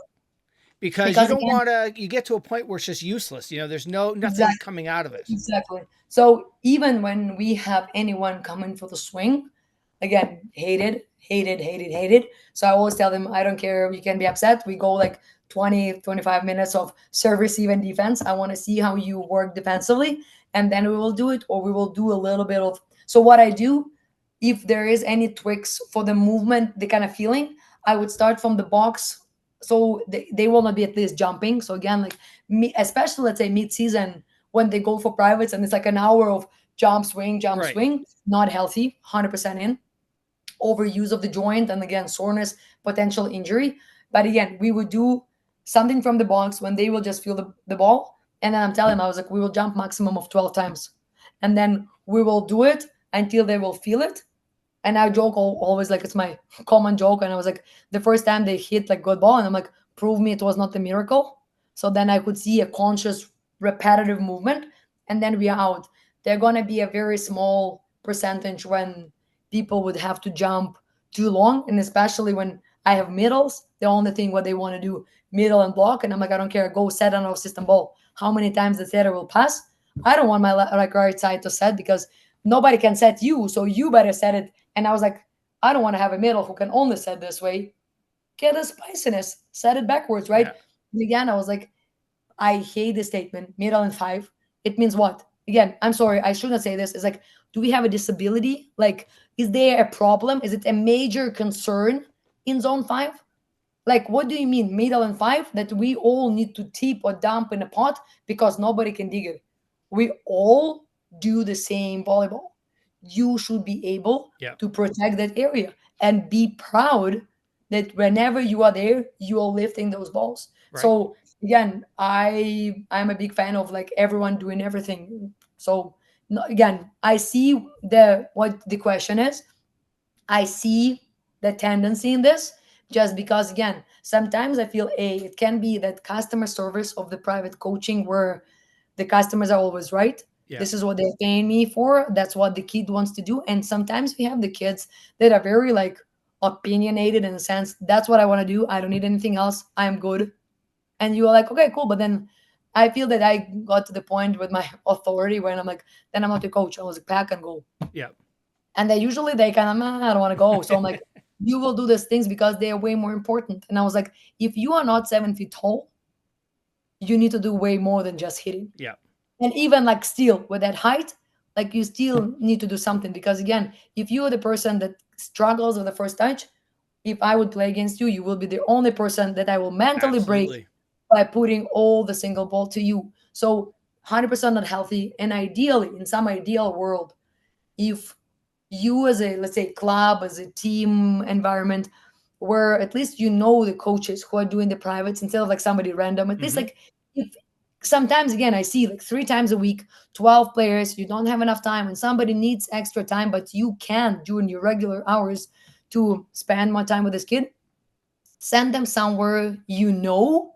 And then again, I see it as, let's say you're a head coach, you want to send me your daughter, and you're like, hey, I feel she struggles a lot when she lands from the block. She moves somewhere to set instead of land, open up, and assess the situation. That's what we are struggling. And slightly, she doesn't press with her right hand. Yeah. So that's what will be my focus, let's say. And then we will see a little bit of defense in zone one because I feel as a libero, I can talk a lot about the defense. Mhm. So then it helps me with your vision as a coach to tune the kid for your type of a play while also like sharing my sort of experience. Yeah. But this is another problem where like everyone hates each other. Everyone is like me, me, me, me, me. But then again, the only suffering person in this It's the scenario is a kid. kid, Yep. where it's like personal egos jump so much in front of the. I'm like, I I don't didn't know. know it was that bad. That's crazy. It's It's very sad. bad, like very bad. And again, I told you like today I had like 7 privates, and 5 of them were like for free, just because again I told the people I was like, just come Yeah. once, and you don't come. It's not that I'm encouraging. I was like, I will show you, and you should see. Like I hopefully will post. I talk to the parents if I can post it. Like when there's like super like mediocre weird movement to like blocks and attacks of like machine, and Yep. parents are like, and I'm like, this is what I'm telling you. When like again, it doesn't mean that it's me. It's like when the person who understands the subject work with the kid. Yep. When you just pay because the coach is a coach in a club where we want to go, so we pay them to kind of like put our toes. And I'm like, Yep. that's probably what you should not be doing. Yep. And my kind of, let's say, selling speech is like, I'm not gonna promise you anything in a sense. Trade with me, go to Olympics or go to post secondary. I'm like, train with me, get so good that a lot of people would be interested in you, Mhm. and then you would be choosing what you want to do in the future Yep. instead of like train. I have access to, like, I don't know, University of Saskatchewan. I don't know, like, or train with me because I will take you on the provincial team because my club is heavily involved in the provincial Yeah. organization. I'm like, I'm not into this. Or if you just want to train with me, I'm here. But again, I don't promise that it's going to be easy because I want you to get better. And if I want you to get better, I'm going to be pushing you Yeah. because, like, I see the potential. Yeah. Excellent. All right, I got a fun question for you. That one. So I had Erik Shoji on. Him and Taylor Averill have this thing. What's Mhm. the toughest position in volleyball? So Oh, fun. Nat, what is the toughest position in volleyball? Ooh. So, as much as all my libero friends will hate me, I would say lib is not hardest from physical perspective Mm-hmm. because, again, despite playing as a setter, like running for every second touch, sometimes you can just run around and touch, like, I don't know, one and five, six balls. Um, Again, like the idea when somebody says a setter, because setter is the brain of the team, understanding the set, the craziness of like every personal likeness of the sets, how they should be, and a lot of work. But if we talk about like mental side, probably like the setter, I would say, Mm-hmm. because they would decide the outcome of the game.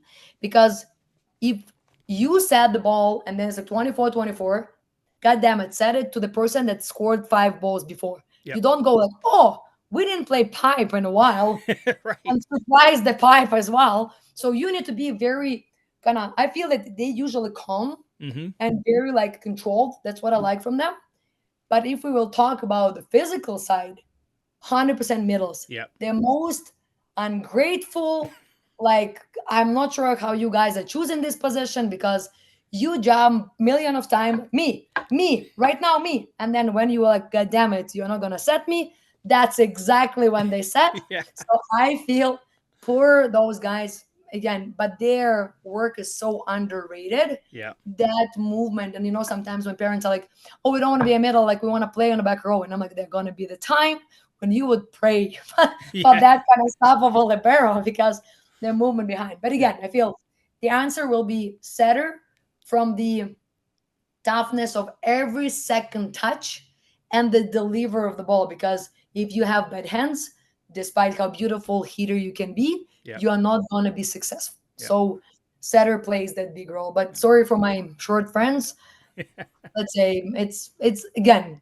it's interesting, but physically and mentally is not as crazy as some of those positions. Well, the only person that's picked the libero as the toughest position has been Mason Briggs, who is a libero with Okay, so Mason, yes, this was the second guy that I was telling. But yes. again, I felt that I loved that kid through watching in the national team because again, I see how greedy he is, Mm-hmm. and he dies for goddamn it every single ball, proving himself. And there was one moment I was standing in zone 5 and Karch attached me to his team.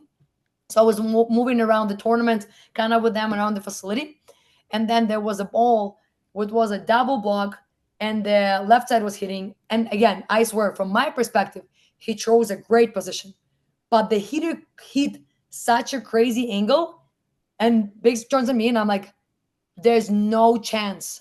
I would assume Mace that person would hit this way. Yeah. And then Karch came and we all kind of chatted. And he's like, again, guys, you have to understand those people are like Olympic players. And once in a while, they can find an angle that it's hard to just even read because from that height, from that reach, that was a crazy ball. So like I felt that me and Mason like shared like a crazy moment where we were like, I was like, I swear you were like in a very like, I was like open corridor. He was there, and it was like somewhere we were like, I don't know. I was like, it was a miracle. But again, Oh, he's a great one, and I see him in the future taking over the national team position. nice. It was all my life to Erik, but he's gonna take it over.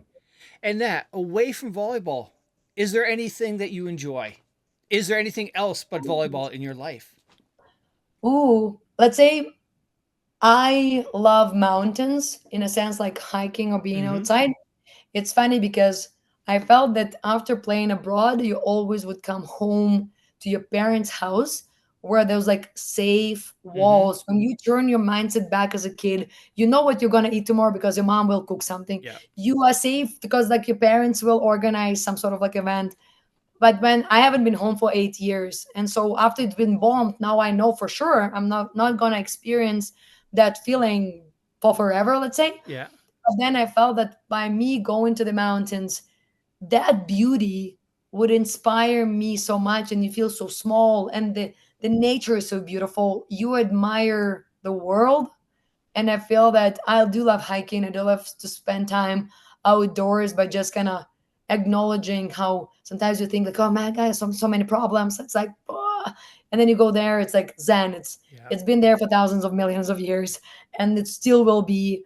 And you find that how in the craziest, rockiest side of the mountains, there's still like a little bit small blooming flower. You're like, Mm-hmm. oh my god, in that environment, you still found the spot. So this is inspires me a lot. And when I feel that I my soul hurts a little bit more, I Oh, draw a little nice. bit like my little coping Yeah. mechanisms. So, Excellent. Well, Nat, this has been wonderful. Thank you so much for doing this. But no, before I very let you thank you. go, I look for you to recommend somebody in your volleyball circle to come on and share their story. Tama Miyashiro, Mm-hmm. and I would be happy to give you her contact. Excellent. So she was a national team libero, which also like she's from Hawaii. Mm-hmm. Interesting. And then how she played the national team, and then she coached 2 Olympics with Karch. Yep. Being like that person close to Karch, I swear there's going to be an interesting story. All right. Well, you know what? You were not. I had Erin Virtue on, who was Karch's Nice. assistant, and she Yes, also she is said the at same thing. Michigan State, right? Yeah. She Yeah. invited me to her university, so I'm gonna Oh, be nice. flying kind of this year because like Excellent. she and Tama, they were Mm-hmm. like together in that national Yeah. team. Excellent. All Yeah. right. Well, hey, Nat, Well, thank you again so much. It was oh, wonderful to Barry, meet that was you. awesome. You kind of raised so many memories and emotions. That was great. So thank you very much for spending time with me. Hey, she's a beauty.